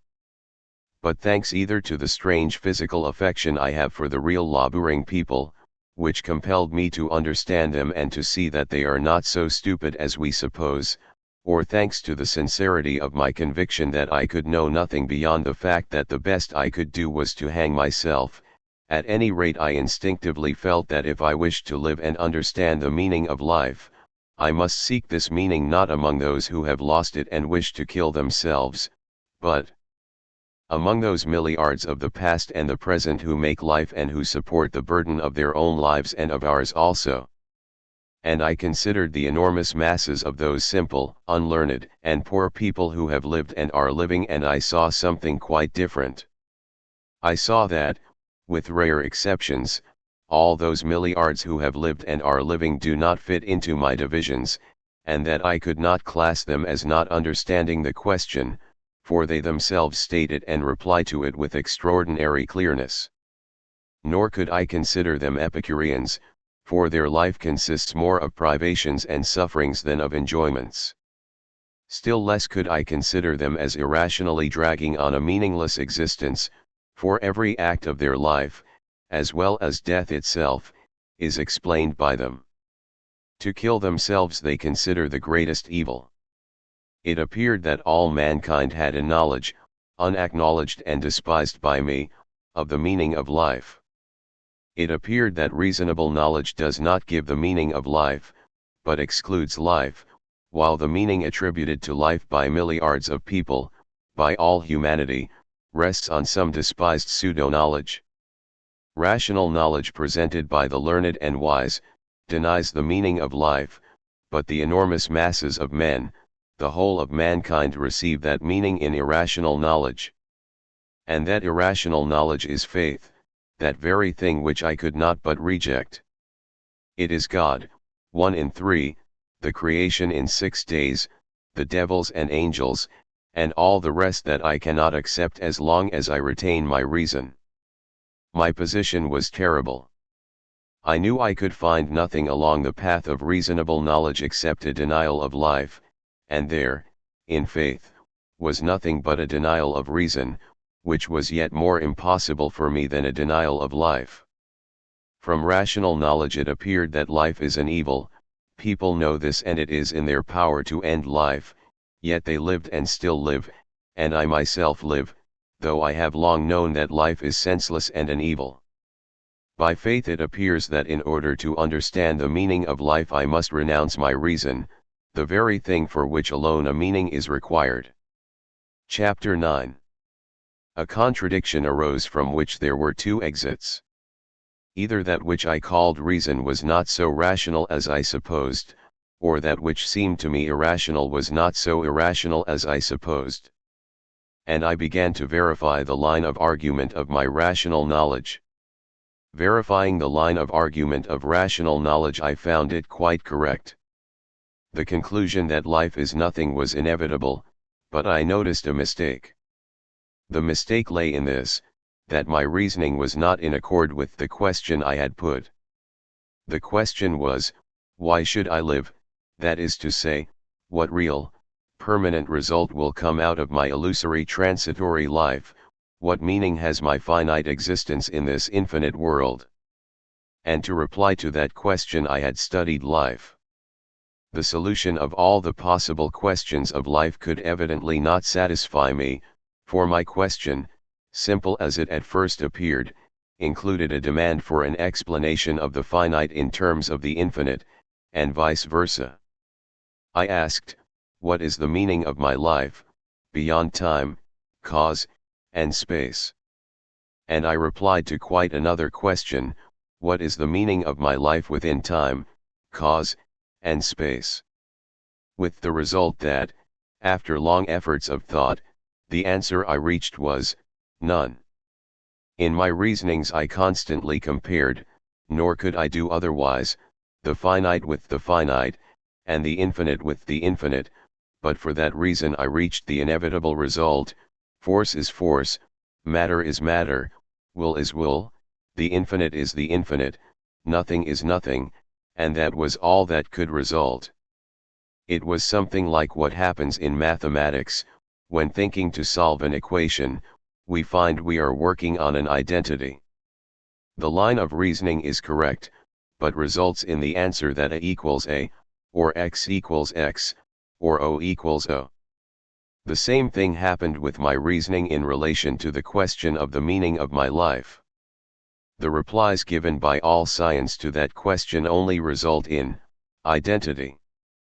And really, strictly scientific knowledge, that knowledge which begins, as Descartes did, with complete doubt about everything, rejects all knowledge admitted on faith and builds everything afresh on the laws of reason and experience, and cannot give any other reply to the question of life than that which I obtained, an indefinite reply. Only at first had it seemed to me that knowledge had given a positive reply, the reply of Schopenhauer, that life has no meaning and is an evil. But on examining the matter I understood that the reply is not positive, it was only my feeling that so expressed it. Strictly expressed, as it is by the Brahmins and by Solomon and Schopenhauer, the reply is merely indefinite, or an identity, O equals O, life is nothing. So that philosophic knowledge denies nothing, but only replies that the question cannot be solved by it, that for it the solution remains indefinite. Having understood this, I understood that it was not possible to seek in rational knowledge for a reply to my question, and that the reply given by rational knowledge is a mere indication that a reply can only be obtained by a different statement of the question and only when the relation of the finite to the infinite is included in the question. And I understood that, however irrational and distorted might be the replies given by faith, they have this advantage, that they introduce into every answer a relation between the finite and the infinite, without which there can be no solution. In whatever way I stated the question, that relation appeared in the answer. How am I to live? According to the law of God. What real result will come of my life? Eternal torment or eternal bliss? What meaning has life that death does not destroy? Union with the eternal God, heaven. So that besides rational knowledge, which had seemed to me the only knowledge, I was inevitably brought to acknowledge that all live humanity has another irrational knowledge, faith, which makes it possible to live. Faith still remained to me as irrational as it was before, but I could not but admit that it alone gives mankind a reply to the questions of life, and that consequently it makes life possible. Reasonable knowledge had brought me to acknowledge that life is senseless, my life had come to a halt and I wished to destroy myself. Looking around on the whole of mankind, I saw that people live and declare that they know the meaning of life. I looked at myself. I had lived as long as I knew a meaning of life and had made life possible. Looking again at people of other lands, at my contemporaries and at their predecessors, I saw the same thing. Where there is life, there since man began faith has made life possible for him, and the chief outline of that faith is everywhere and always identical. Whatever the faith may be, and whatever answers it may give, and to whomsoever it gives them, every such answer gives to the finite existence of man an infinite meaning, a meaning not destroyed by sufferings, deprivations, or death. This means that only in faith can we find for life a meaning and a possibility. What, then, is this faith? And I understood that faith is not merely the evidence of things not seen, etc., and is not a revelation, that defines only one of the indications of faith, is not the relation of man to God. One has first to define faith and then God, and not define faith through God, it not only agreement with what has been told one, as faith is most usually supposed to be, but faith is a knowledge of the meaning of human life, in consequence of which man does not destroy himself but lives. Faith is the strength of life. If a man lives, he believes in something. If he did not believe that one must live for something, he would not live. If he does not see and recognize the illusory nature of the finite, he believes in the finite. If he understands the illusory nature of the finite, he must believe in the infinite. Without faith he cannot live. And I recalled the whole course of my mental labor and was horrified. It was now clear to me that for man to be able to live he must either not see the infinite, or have such an explanation of the meaning of life as will connect the finite with the infinite. Such an explanation I had had, but as long as I believed in the finite I did not need the explanation, and I began to verify it by reason. And in the light of reason the whole of my former explanation flew to atoms. But a time came when I ceased to believe in the finite. And then I began to build up on rational foundations, out of what I knew, an explanation which would give a meaning to life, but nothing could I build. Together with the best human intellects I reached the result that O equals O, and was much astonished at that conclusion, though nothing else could have resulted. What was I doing when I sought an answer in the experimental sciences? I wished to know why I live, and for this purpose studied all that is outside me. Evidently I might learn much, but nothing of what I needed. What was I doing when I sought an answer in philosophical knowledge? I was studying the thoughts of those who had found themselves in the same position as I, lacking a reply to the question, why do I live? Evidently I could learn nothing but what I knew myself, namely that nothing can be known. What am I? A part of the infinite. In those few words lies the whole problem. Is it possible that humanity has only put that question to itself since yesterday? And can no one before me have set himself that question, a question so simple, and one that springs to the tongue of every wise child? Surely that question has been asked since man began, and naturally for the solution of that question since man began it has been equally insufficient to compare the finite with the finite and the infinite with the infinite, and since man began the relation of the finite to the infinite has been sought out and expressed. All these conceptions in which the finite has been adjusted to the infinite and a meaning found for life, the conception of God, of will, of goodness, we submit to logical examination. And all those conceptions fail to stand reason's criticism. Were it not so terrible, it would be ludicrous with what pride and self-satisfaction we, like children, pull the watch to pieces, take out the spring, make a toy of it, and are then surprised that the watch does not go. A solution of the contradiction between the finite and the infinite, and such a reply to the question of life as will make it possible to live, is necessary and precious. And that is the only solution which we find everywhere, always, and among all peoples, a solution descending from times in which we lose sight of the life of man, a solution so difficult that we can compose nothing like it, and this solution we light-heartedly destroy in order again to set the same question, which is natural to everyone and to which we have no answer. The conception of an infinite God, the divinity of the soul, the connection of human affairs with God, the unity and existence of the soul, man's conception of moral goodness and evil, are conceptions formulated in the hidden infinity of human thought. They are those conceptions without which neither life nor I should exist, yet rejecting all that labor of the whole of humanity, I wished to remake it afresh myself and in my own manner. I did not then think like that, but the germs of these thoughts were already in me. I understood, in the first place, that my position with Schopenhauer and Solomon, notwithstanding our wisdom, was stupid. We see that life is an evil and yet continue to live. That is evidently stupid, for if life is senseless and I am so fond of what is reasonable, it should be destroyed, and then there would be no one to challenge it. Secondly, I understood that all one's reasonings turned in a vicious circle like a wheel out of gear with its pinion. However much and however well we may reason, we cannot obtain a reply to the question, and O will always equal O, and therefore our path is probably erroneous. Thirdly, I began to understand that in the replies given by faith is stored up the deepest human wisdom, and that I had no right to deny them on the ground of reason, and that those answers are the only ones which reply to life's question. Chapter 10. I understood this, but it made matters no better for me.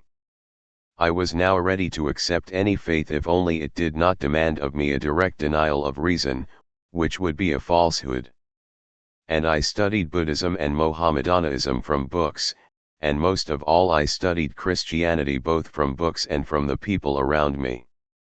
Naturally, I first of all turned to the orthodox of my circle, to people who were learned, to church theologians, monks, to theologians of the newest shade, and even to evangelicals who profess salvation by belief in the redemption.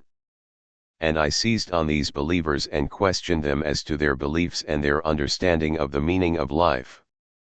But though I made all possible concessions, and avoided all disputes, I could not accept the faith of these people.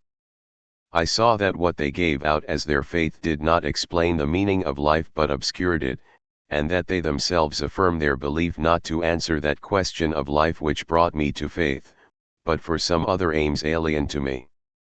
I remember the painful feeling of fear of being thrown back into my former state of despair, after the hope I often and often experienced in my intercourse with these people. The more fully they explained to me their doctrines, the more clearly did I perceive their error and realized that my hope of finding in their belief an explanation of the meaning of life was vain. It was not that in their doctrines they mixed many unnecessary and unreasonable things with the Christian truths that had always been near to me, that was not what repelled me.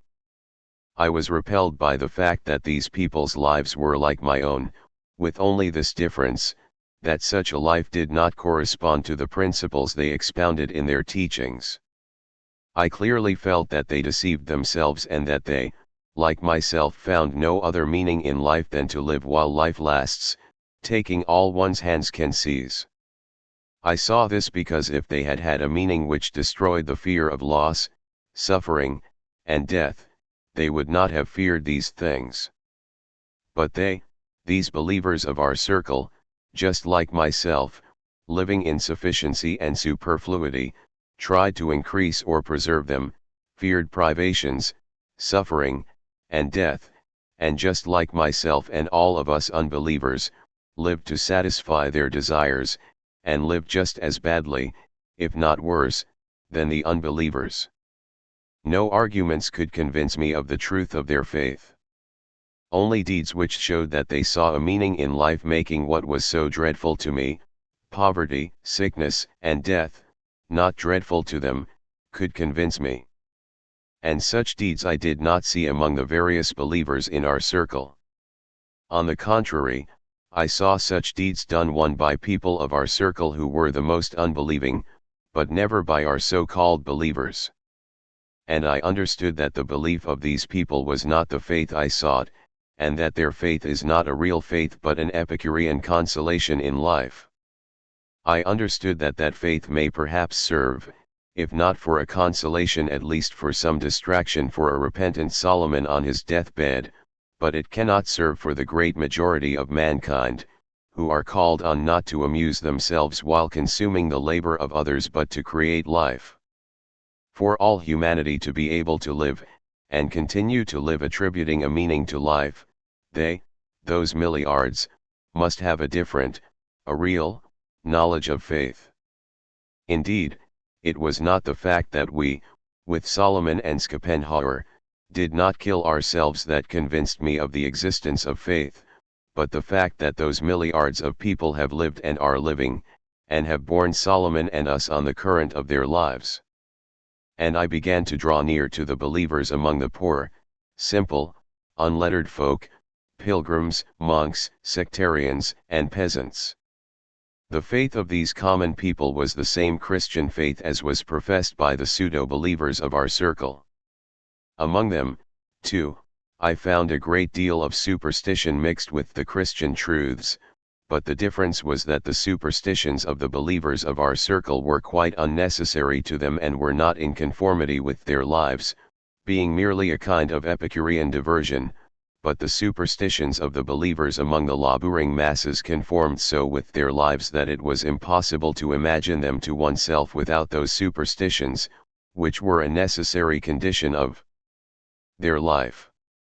The whole life of believers in our circle was a contradiction of their faith, but the whole life of the working folk believers was a confirmation of the meaning of life which their faith gave them. And I began to look well into the life and faith of these people, and the more I considered it the more I became convinced that they have a real faith which is a necessity to them and alone gives their life a meaning and makes it possible for them to live. In contrast with what I had seen in our circle, where life without faith is possible and where hardly 1 in 1,000 acknowledges himself to be a believer, among them there is hardly one unbeliever in 1,000. In contrast with what I had seen in our circle, where the whole of life is passed in idleness, amusement, and dissatisfaction, I saw that the whole life of these people was passed in heavy labor, and that they were content with life. In contradistinction to the way in which people of our circle oppose fate and complain of it on account of deprivations and sufferings, these people accepted illness and sorrow without any perplexity or opposition, and with a quiet and firm conviction that all is good. In contradistinction to us, who the wiser we are the less we understand the meaning of life, and see some evil irony in the fact that we suffer and die, these folk live and suffer, and they approach death and suffering with tranquility and in most cases gladly. In contrast to the fact that a tranquil death, a death without horror and despair, is a very rare exception in our circle, a troubled, rebellious, and unhappy death is the rarest exception among the people. And such people, lacking all that for us and for Solomon is the only good of life and yet experiencing the greatest happiness, are a great multitude. I looked more widely around me. I considered the life of the enormous mass of the people in the past and the present.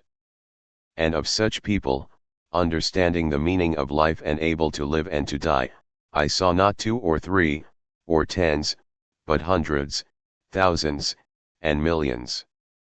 And they all, endlessly different in their manners, minds, education, and position, as they were, all alike, in complete contrast to my ignorance, knew the meaning of life and death, labored quietly, endured deprivations and sufferings, and lived and died seeing therein not vanity but good. And I learned to love these people. The more I came to know their life, the life of those who are living and of others who are dead of whom I read and heard, the more I loved them and the easier it became for me to live. So I went on for about 2 years, and a change took place in me which had long been preparing and the promise of which had always been in me. It came about that the life of our circle, the rich and learned, not merely became distasteful to me, but lost all meaning in my eyes. All our actions, discussions, science, and art, presented itself to me in a new light. I understood that it is all merely self-indulgence, and that to find a meaning in it is impossible, while the life of the whole laboring people, the whole of mankind who produce life, appeared to me in its true significance. I understood that that is life itself, and that the meaning given to that life is true, and I accepted it. Chapter 11. And remembering how those very beliefs had repelled me and had seemed meaningless when professed by people whose lives conflicted with them, and how these same beliefs attracted me and seemed reasonable when I saw that people lived in accord with them, I understood why I had then rejected those beliefs and found them meaningless, yet now accepted them and found them full of meaning. I understood that I had erred, and why I erred. I had erred not so much because I thought incorrectly as because I lived badly. I understood that it was not an error in my thought that had hid truth from me as much as my life itself in the exceptional conditions of Epicurean gratification of desires in which I passed it. I understood that my question as to what my life is, and the answer, an evil, was quite correct. The only mistake was that the answer referred only to my life, while I had referred it to life in general. I asked myself what my life is, and got the reply: an evil and an absurdity. And really my life, a life of indulgence of desires, was senseless and evil, and therefore the reply, life is evil and an absurdity, referred only to my life, but not to human life in general. I understood the truth which I afterwards found in the Gospels, that men loved darkness rather than the light, for their works were evil. For everyone that doth ill hateth the light, and cometh not to the light, lest his works should be reproved. I perceived that to understand the meaning of life it is necessary first that life should not be meaningless and evil, then we can apply reason to explain it. I understood why I had so long wandered round so evident a truth, and that if one is to think and speak of the life of mankind, one must think and speak of that life and not of the life of some of life's parasites. That truth was always as true as that 2 and 2 are 4, but I had not acknowledged it, because on admitting 2 and 2 to be 4 I had also to admit that I was bad, and to feel myself to be good was for me more important and necessary than for 2 and 2 to be 4. I came to love good people, hated myself, and confessed the truth. Now all became clear to me. What if an executioner passing his whole life in torturing people and cutting off their heads, or a hopeless drunkard, or a madman settled for life in a dark room which he has fouled and imagines that he would perish if he left, what if he asked himself, what is life? Evidently he could not other reply to that question than that life is the greatest evil, and the madman's answer would be perfectly correct, but only as applied to himself. What if I am such a madman? What if all we rich and leisured people are such madmen? And I understood that we really are such madmen. I at any rate was certainly such. And indeed a bird is so made that it must fly, collect food, and build a nest, and when I see that a bird does this I have pleasure in its joy. A goat, a hare, and a wolf are so made that they must feed themselves, and must breed and feed their family, and when they do so I feel firmly assured that they are happy and that their life is a reasonable one. Then what should a man do? He too should produce his living as the animals do, but with this difference, that he will perish if he does it alone, he must obtain it not for himself but for all. And when he does that, I have a firm assurance that he is happy and that his life is reasonable. But what had I done during the whole 30 years of my responsible life? Far from producing sustenance for all, I did not even produce it for myself. I lived as a parasite, and on asking myself, what is the use of my life? I got the reply, no use. If the meaning of human life lies in supporting it, how could I, who for 30 years had been engaged not on supporting life but on destroying it in myself and in others, how could I obtain any other answer than that my life was senseless and an evil? It was both senseless and evil. The life of the world endures by someone's will, by the life of the whole world and by our lives someone fulfills his purpose. To hope to understand the meaning of that will, one must first perform it by doing what is wanted of us. But if I will not do what is wanted of me, I shall never understand what is wanted of me, and still less what is wanted of us all and of the whole world. If a naked, hungry beggar has been taken from the crossroads, brought into a building belonging to a beautiful establishment, fed, supplied with drink, and obliged to move a handle up and down, evidently, before discussing why he was taken, why he should move the handle, and whether the whole establishment is reasonably arranged, the beggar should first of all move the handle. If he moves the handle, he will understand that it works a pump, that the pump draws water and that the water irrigates the garden beds. Then he will be taken from the pumping station to another place where he will gather fruits and will enter into the joy of his master, and, passing from lower to higher work, will understand more and more of the arrangements of the establishment, and taking part in it will never think of asking why he is there, and will certainly not reproach the master. So those who do his will, the simple, unlearned working folk, whom we regard as cattle, do not reproach the master, but we, the wise, eat the master's food but do not do what the master wishes, and instead of doing it sit in a circle and discuss, why should that handle be moved? Isn't it stupid? So we have decided. We have decided that the master is stupid, or does not exist, and that we are wise, only we feel that we are quite useless and that we must somehow do away with ourselves. Chapter 12. The consciousness of the error in reasonable knowledge helped me to free myself from the temptation of idle ratiocination. The conviction that knowledge of truth can only be found by living led me to doubt the rightness of my life, but I was saved only by the fact that I was able to tear myself from my exclusiveness and to see the real life of the plain working people, and to understand that it alone is real life. I understood that if I wished to understand life and its meaning, I must not live the life of a parasite, but must live a real life, and, taking the meaning given to live by real humanity and merging myself in that life, verify it. During that time this is what happened to me. During that whole year, when I was asking myself almost every moment whether I should not end matters with a noose or a bullet, all that time, together with the course of thought and observation about which I have spoken, my heart was oppressed with a painful feeling, which I can only describe as a search for God. I say that that search for God was not reasoning, but a feeling, because that search proceeded not from the course of my thoughts, it was even directly contrary to them, but proceeded from the heart. It was a feeling of fear, orphanage, isolation in a strange land, and a hope of help from someone. Though I was quite convinced of the impossibility of proving the existence of a deity, Kant had shown, and I quite understood him, that it could not be proved, I yet sought for God, hoped that I should find him, and from old habit addressed prayers to that which I sought but had not found.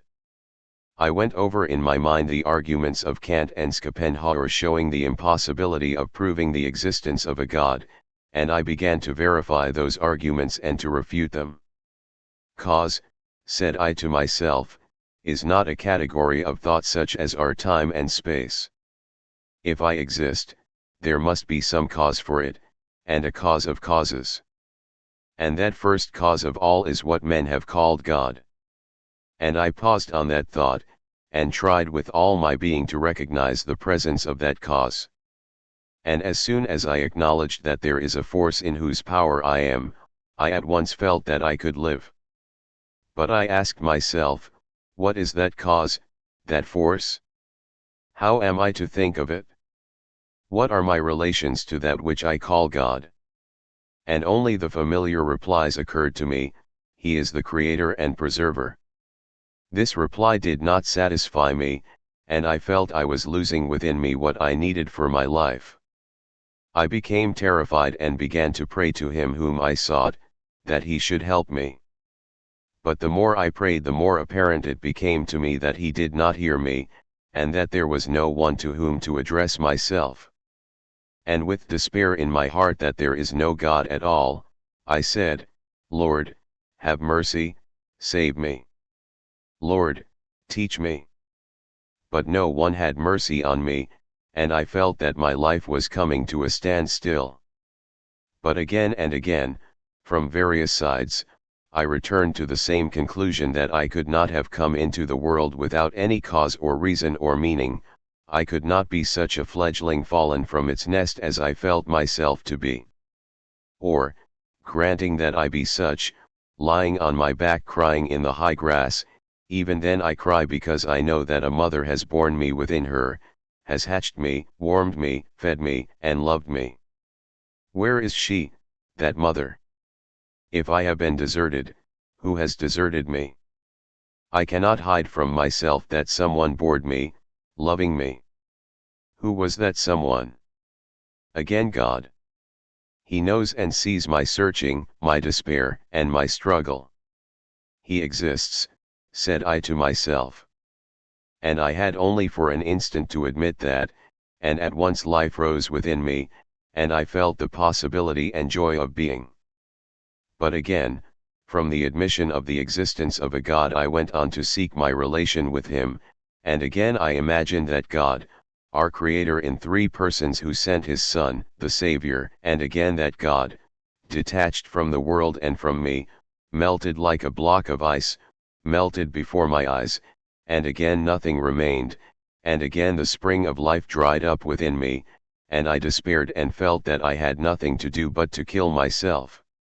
And the worst of all was, that I felt I could not do it. Not twice or 3 times, but tens and hundreds of times, I reached those conditions, first of joy and animation, and then of despair and consciousness of the impossibility of living. I remember that it was in early spring. I was alone in the wood listening to its sounds. I listened and thought ever of the same thing, as I had constantly done during those last 3 years. I was again seeking God. Very well, there is no God, said I to myself, there is no one who is not my imagination but a reality like my whole life.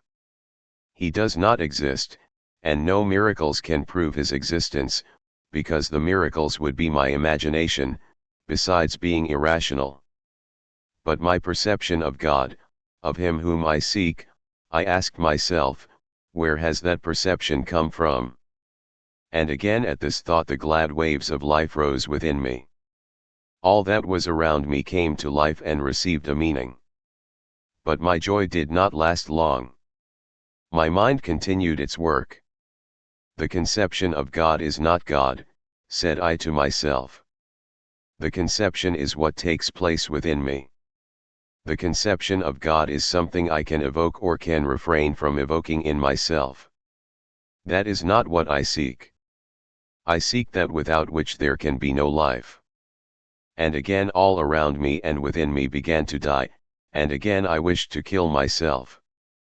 But then I turned my gaze upon myself, on what went on within me, and I remembered all those cessations of life and reanimations that recurred within me hundreds of times.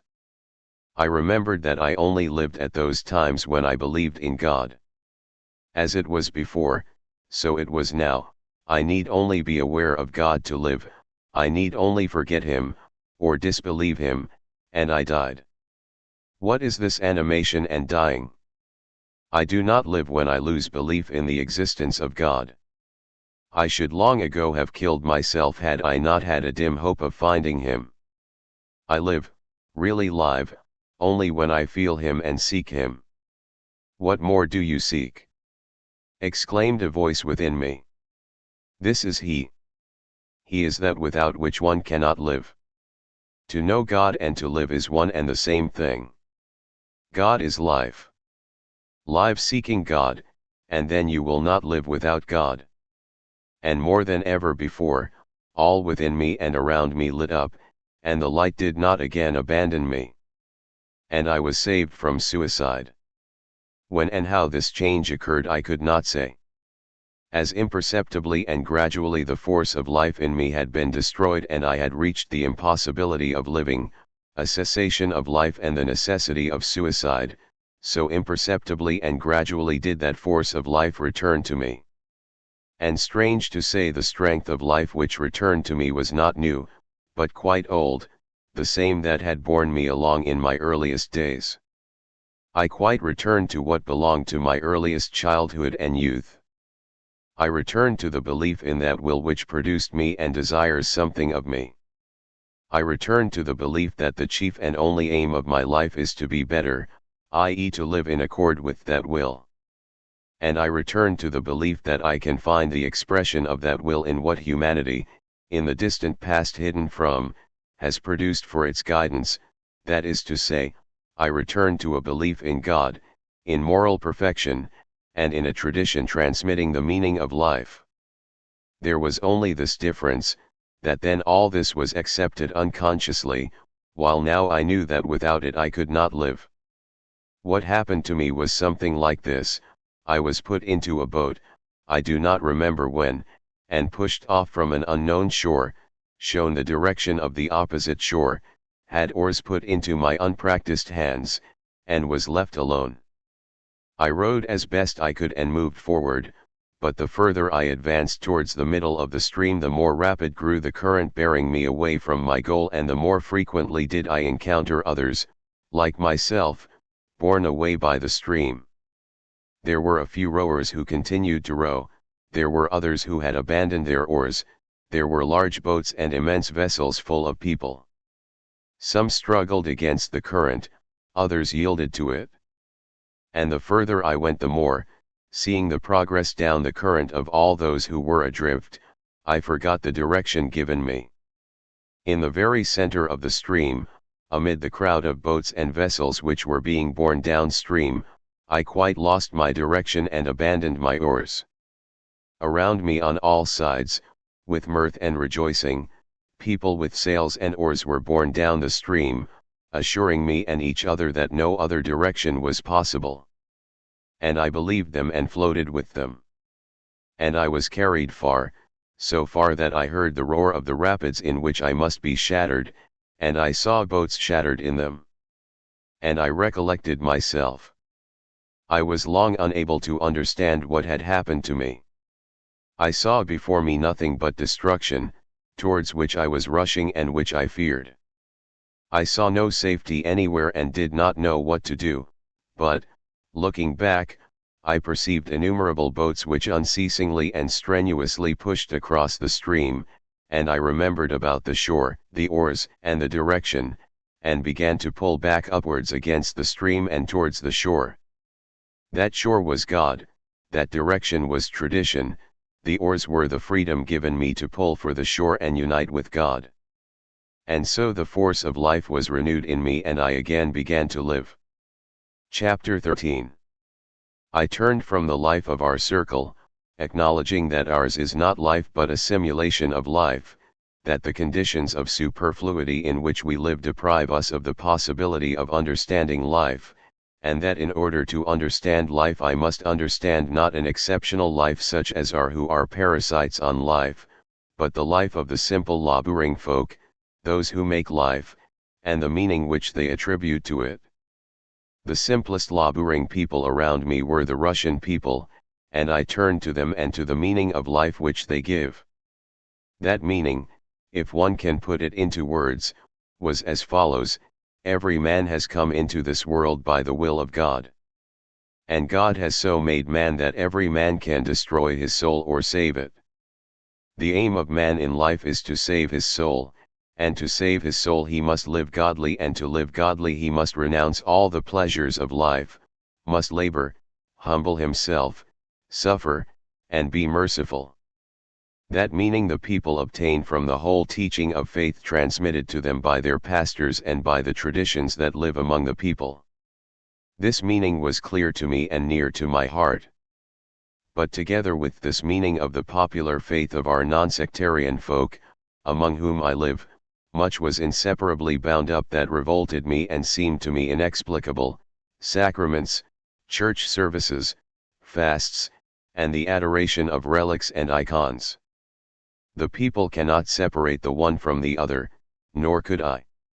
And strange as much of what entered into the faith of these people was to me, I accepted everything, and attended the services, knelt morning and evening in prayer, fasted, and prepared to receive the Eucharist, and at first my reason did not resist anything.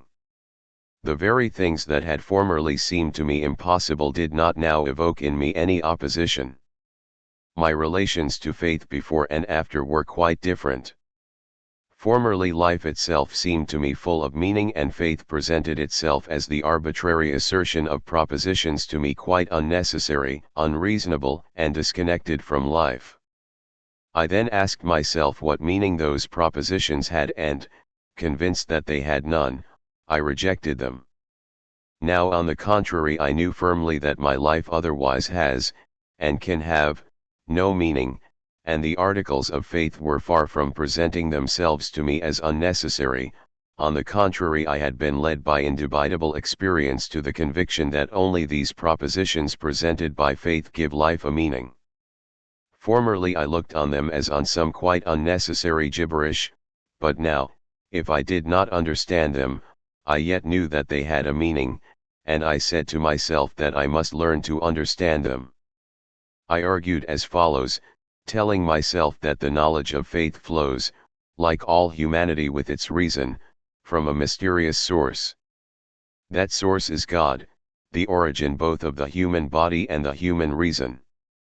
As my body has descended to me from God, so also has my reason and my understanding of life, and consequently the various stages of the development of that understanding of life cannot be false. All that people sincerely believe in must be true. It may be differently expressed, but it cannot be a lie, and therefore if it presents itself to me as a lie, that only means that I have not understood it.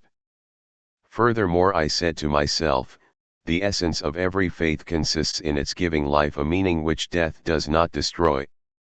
Naturally, for a faith to be able to reply to the questions of a king dying in luxury, of an old slave tormented by overwork, of an unreasoning child, of a wise old man, of a half-wit old woman, of a young and happy wife, of a youth tormented by passions, of all people in the most varied conditions of life and education, if there is one reply to the one eternal question of life, why do I live and what will result from my life? The reply, though one in its essence, must be endlessly varied in its presentation, and the more it is one, the more true and profound it is, the more strange and deformed must it naturally appear in its attempted expression, conformably to the education and position of each person. But this argument, justifying in my eyes the queerness of much on the ritual side of religion, did not suffice to allow me in the one great affair of life, religion, to do things which seemed to me questionable. With all my soul I wished to be in a position to mingle with the people, fulfilling the ritual side of their religion, but I could not do it. I felt that I should lie to myself and mock at what was sacred to me, were I to do so. At this point, however, our new Russian theological writers came to my rescue. According to the explanation these theologians gave, the fundamental dogma of our faith is the infallibility of the Church. From the admission of that dogma follows inevitably the truth of all that is professed by the Church. The Church as an assembly of true believers united by love and therefore possessed of true knowledge became the basis of my belief. I told myself that divine truth cannot be accessible to a separate individual, it is revealed only to the whole assembly of people united by love. To attain truth one must not separate, and in order not to separate one must love and must endure things one may not agree with.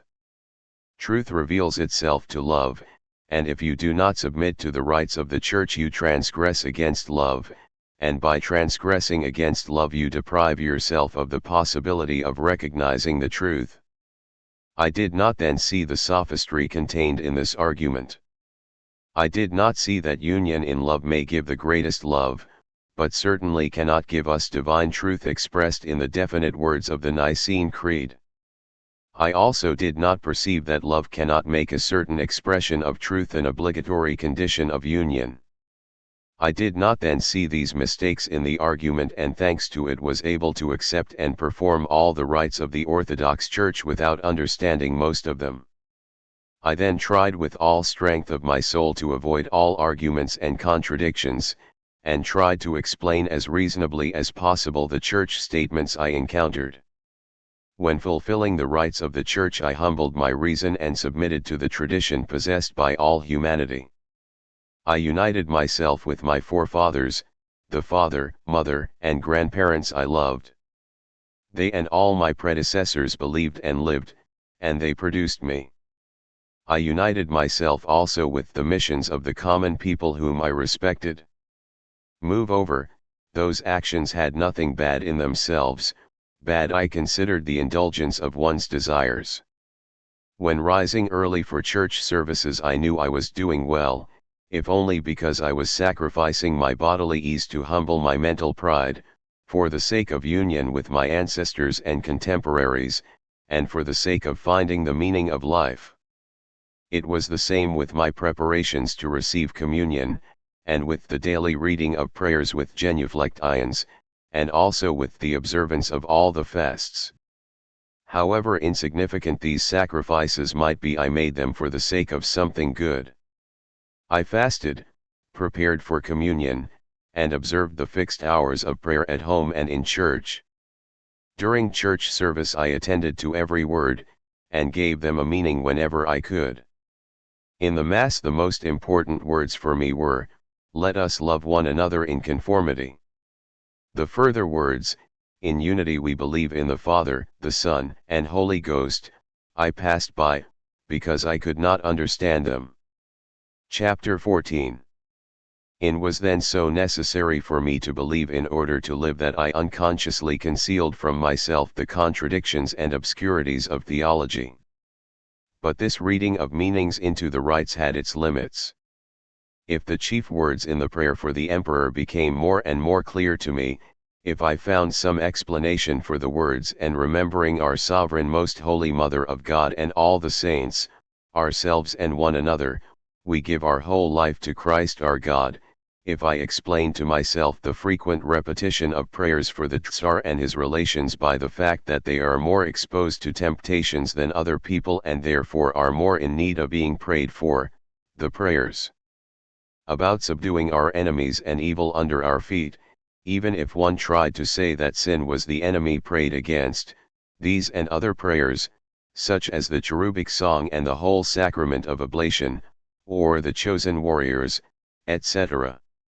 Quite 2/3 of all the services, either remained completely incomprehensible or, when I forced an explanation into them, made me feel that I was lying, thereby quite destroying my relation to God and depriving me of all possibility of belief.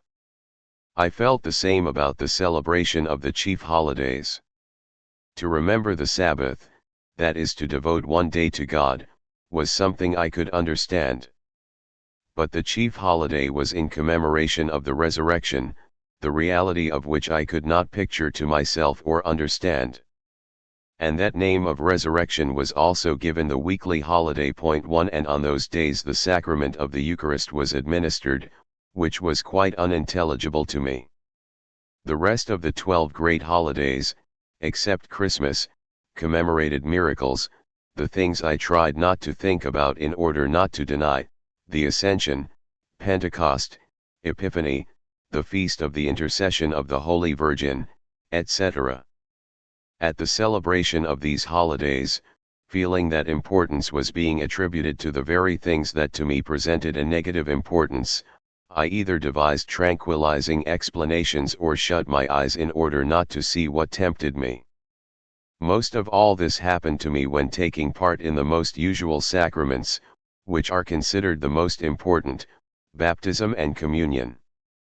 There I encountered not incomprehensible but fully comprehensible doings which seemed to me to lead into temptation, and I was in a dilemma, whether to lie or to reject them. Never shall I forget the painful feeling I experienced the day I received the Eucharist for the first time after many years.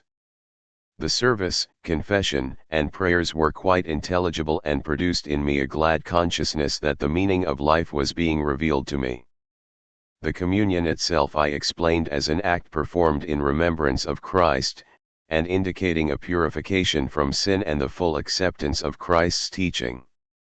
If that explanation was artificial, I did not notice its artificiality, so happy was I at humbling and abasing myself before the priest, a simple, timid country clergyman, turning all the dirt out of my soul and confessing my vices.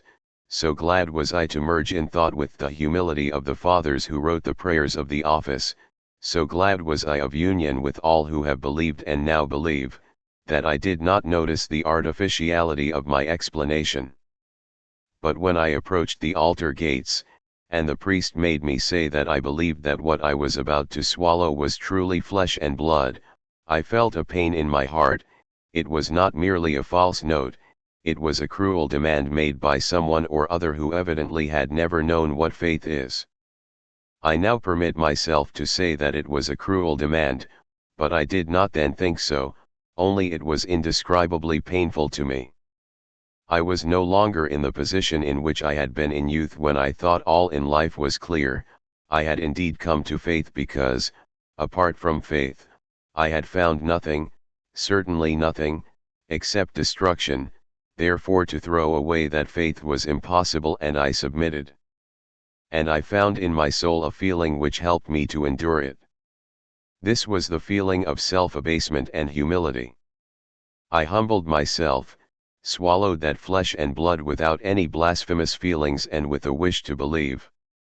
But the blow had been struck, and, knowing what awaited me, I could not go a second time.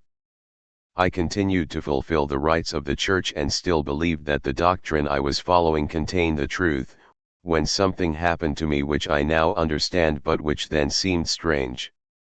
I was listening to the conversation of an illiterate peasant, a pilgrim, about God, faith, life, and salvation, when a knowledge of faith revealed itself to me. I drew near to the people, listening to their opinions of life and faith, and I understood the truth more and more. So also was it when I read the lives of holy men, which became my favorite books. Putting aside the miracles and regarding them as fables illustrating thoughts, this reading revealed to me life's meaning. There were the lives of Macarius the Great, the story of Buddha, there were the words of Saint John Chrysostom, and there were the stories of the traveler in the well, the monk who found some gold, and of Peter the publican. There were stories of the martyrs, all announcing that death does not exclude life, and there were the stories of ignorant, stupid men, who knew nothing of the teaching of the Church but who yet were saves. But as soon as I met learned believers or took up their books, doubt of myself, dissatisfaction, and exasperated disputation were roused within me, and I felt that the more I entered into the meaning of these men's speech, the more I went astray from truth and approached an abyss. Chapter 15. How often I envied the peasants their illiteracy and lack of learning. Those statements in the creeds which to me were evident absurdities, for them contained nothing false, they could accept them and could believe in the truth I believed in. Only to me, unhappy man, was it clear that with truth falsehood was interwoven by finest threads, and that I could not accept it in that form. So I lived for about 3 years. At first, when I was only slightly associated with truth as a catechumen and was only scenting out what seemed to me clearest, these encounters struck me less. When I did not understand anything, I said, "It is my fault, I am sinful," but the more I became imbued with the truths I was learning, the more they became the basis of my life, the more oppressive and the more painful became these encounters, and the sharper became the line between what I do not understand because I am not able to understand it, and what cannot be understood except by lying to oneself. In spite of my doubts and sufferings, I still clung to the Orthodox Church. But questions of life arose which had to be decided, and the decision of these questions by the Church, contrary to the very basis of the belief by which I lived, obliged me at last to renounce communion with orthodoxy as impossible. These questions were, first, the relation of the Orthodox Eastern Church to other churches, to the Catholics and to the so-called sectarians. At that time, in consequence of my interest in religion, I came into touch with believers of various faiths, Catholics, Protestants, Old Believers, Mologons I, and others. And I met among them many men of lofty morals who were truly religious. I wished to be a brother to them. And what happened? That teaching which promised to unite all in one faith and love, that very teaching, in the person of its best representatives, told me that these men were all living a lie, that what gave them their power of life was a temptation of the devil, and that we alone possess the only possible truth. And I saw that all who do not profess an identical faith with themselves are considered by the Orthodox to be heretics, just as the Catholics and others consider the Orthodox to be heretics. And I saw that the Orthodox, though they try to hide this, regard with hostility all who do not express their faith by the same external symbols and words as themselves, and this is naturally so, first, because the assertion that you are in falsehood and I am in truth, is the most cruel thing one man can say to another, and secondly, because a man loving his children and brothers cannot help being hostile to those who wish to pervert his children and brothers to a false belief. And that hostility is increased in proportion to one's greater knowledge of theology. And to me, who considered that truth lay in union by love, it became self-evident that theology was itself destroying what it ought to produce. This offense is so obvious to us educated people who have lived in countries where various religions are professed and have seen the contempt, self-assurance, and invincible contradiction with which Catholics behave to the Orthodox Greeks and to the Protestants, and the Orthodox to Catholics and Protestants, and the Protestants to the two others, and the similar attitude of Old Believers, Pashkovites, Russian evangelicals, Shakers, and all religions, that the very obviousness of the temptation at first perplexes us. One says to oneself, it is impossible that it is so simple, and that people do not see that if two assertions are mutually contradictory, then neither of them has the sole truth which faith should possess. There is something else here, there must be some explanation. I thought there was, and sought that explanation and read all I could on the subject, and consulted all whom I could. And no one gave me any explanation, except the one which causes the Sumsky Hussars to consider the Sumsky Hussars the best regiment in the world, and the Yellow Uhlans to consider that the best regiment in the world is the Yellow Uhlans. The ecclesiastics of all the different creeds, through their best representatives, told me nothing but that they believed themselves to have the truth and the others to be in error, and that all they could do was to pray for them. I went to archimandrites, bishops, elders, monks of the strictest orders, and asked them, but none of them made any attempt to explain the matter to me except one man, who explained it all, and explained it so that I never asked anyone any more about it. I said that for every unbeliever turning to a belief, and all our young generation are in a position to do so, the question that presents itself first is, why is truth not in Lutheranism nor in Catholicism, but in Orthodoxy? Educated in the high school, he cannot help knowing what the peasants do not know, that the Protestants and Catholics equally affirm that their faith is the only true one. Historical evidence, twisted by each religion in its own favor, is insufficient. Is it not possible, said I, to understand the teaching in a loftier way, so that from its height the differences should disappear, as they do for one who believes truly? Can we not go further along a path like the one we are following with the old believers? They emphasize the fact that they have a differently shaped cross and different alleluias and a different procession round the altar. We reply, you believe in the Nicene Creed, in the 7 sacraments, and so do we. Let us hold to that, and in other matters do as you please. We have united with them by placing the essentials of faith above the unessentials. Now with the Catholics can we not say, you believe in so and so and in so and so, which are the chief things, and as for the Filioque clause and the Pope, do as you please. Can we not say the same to the Protestants, uniting with them in what is most important? My interlocutor agreed with my thoughts, but told me that such conceptions would bring reproach of the spiritual authorities for deserting the faith of our forefathers, and this would produce a schism, and the vocation of the spiritual authorities is to safeguard in all its purity the Greco-Russian Orthodox faith inherited from our forefathers. And I understood it all. I am seeking a faith, the power of life, and they are seeking the best way to fulfill in the eyes of men certain human obligations. And fulfilling these human affairs they fulfill them in a human way. However much they may talk of their pity for their erring brethren, and of addressing prayers for them to the throne of the Almighty, to carry out human purposes violence is necessary, and it has always been applied and is and will be applied. If of 2 religions each considers itself true and the other false, then men desiring to attract others to the truth will preach their own doctrine.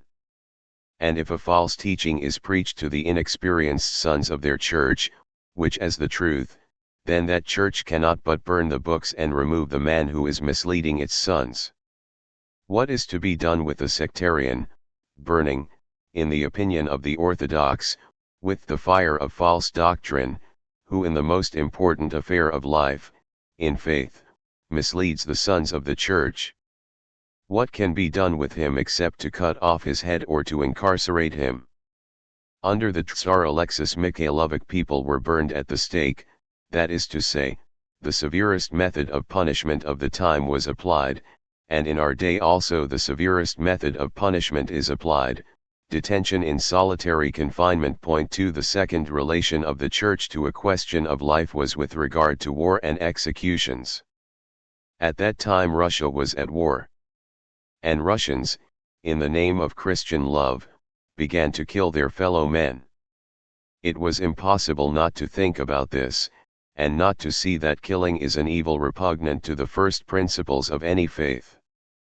Yet prayers were said in the churches for the success of our arms, and the teachers of the faith acknowledged killing to be an act resulting from the faith.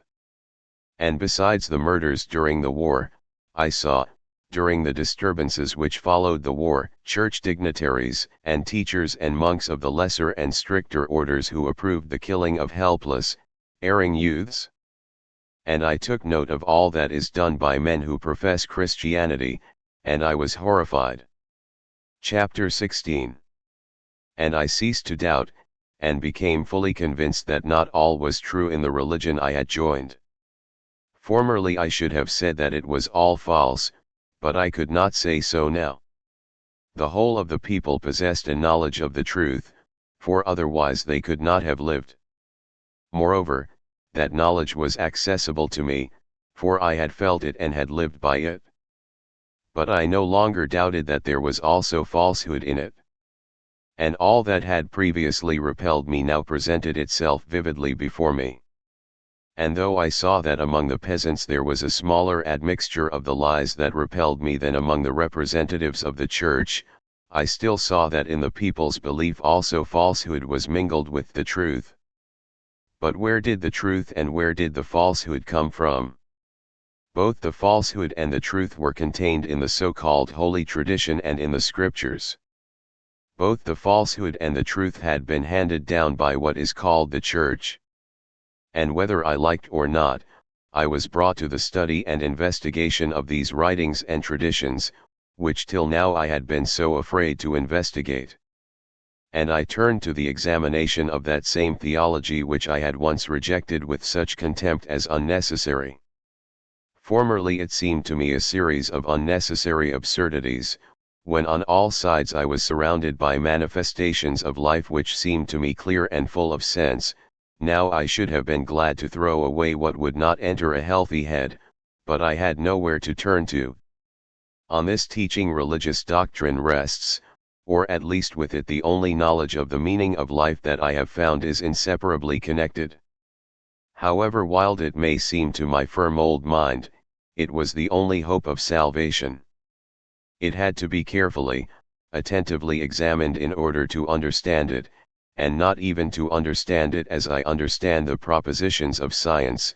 I do not seek that, nor can I seek it, knowing the special character of religious knowledge. I shall not seek the explanation of everything. I know that the explanation of everything, like the commencement of everything, must be concealed in infinity. But I wish to understand in a way which will bring me to what is inevitably inexplicable. I wish to recognize anything that is inexplicable as being so not because the demands of my reason are wrong, they are right, and apart from them I can understand nothing, but because I recognize the limits of my intellect. I wish to understand in such a way that everything that is inexplicable shall present itself to me as being necessarily inexplicable, and not as being something I am under an arbitrary obligation to believe. That there is truth in the teaching is to me indubitable, but it is also certain that there is falsehood in it, and I must find what is true and what is false, and must disentangle the one from the other. I am setting to work upon this task. What of falsehood I have found in the teaching and what I have found of truth, and to what conclusions I came, will form the following parts of this work, which if it be worth it and if anyone wants it, will probably some day be printed somewhere. Conclusion: the foregoing was written by me some 3 years ago, and will be printed.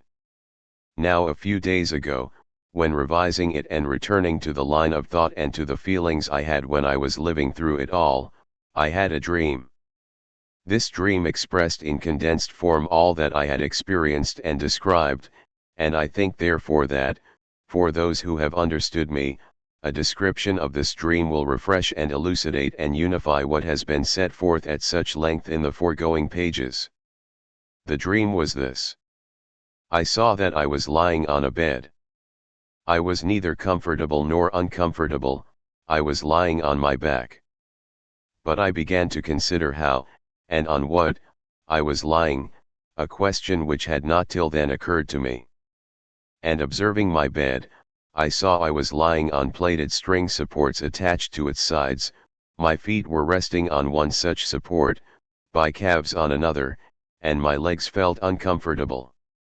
I seemed to know that those supports were movable, and with a movement of my foot I pushed away the furthest of them at my feet. It seemed to me that it would be more comfortable so. But I pushed it away too far and wished to reach it again with my foot, and that movement caused the next support under my calves to slip away also, so that my legs hung in the air. I made a movement with my whole body to adjust myself, fully convinced that I could do so at once, but the movement caused the other supports under me to slip and to become entangled, and I saw that matters were going quite wrong. The whole of the lower part of my body slipped and hung down, though my feet did not reach the ground. I was holding on only by the upper part of my back, and not only did it become uncomfortable but I was even frightened. And then only did I ask myself about something that had not before occurred to me. I asked myself, where am I and what am I lying on? And I began to look around and first of all to look down in the direction which my body was hanging and whither I felt I must soon fall. I looked down and did not believe my eyes. I was not only at a height comparable to the height of the highest towers or mountains, but at a height such as I could never have imagined. I could not even make out whether I saw anything there below, in that bottomless abyss over which I was hanging and whither I was being drawn. My heart contracted, and I experienced horror. To look thither was terrible. If I looked thither I felt that I should at once slip from the last support and perish. And I did not look. But not to look was still worse, for I thought of what would happen to me directly I fell from the last support. And I felt that from fear I was losing my last supports, and that my back was slowly slipping lower and lower. Another moment and I should drop off. And then it occurred to me that this cannot be real. It is a dream. Wake up. I try to arouse myself but cannot do so. What am I to do? What am I to do? I ask myself, and look upwards. Above, there is also an infinite space. I look into the immensity of sky and try to forget about the immensity below, and I really do forget it. The immensity below repels and frightens me, the immensity above attracts and strengthens me. I am still supported above the abyss by the last supports that have not yet slipped from under me. I know that I am hanging, but I look only upwards and my fear passes. As happens in dreams, a voice says, "Notice this, this is it." And I look more and more into the infinite above me and feel that I am becoming calm. I remember all that has happened, and remember how it all happened, how I moved my legs, how I hung down, how frightened I was, and how I was saved from fear by looking upwards.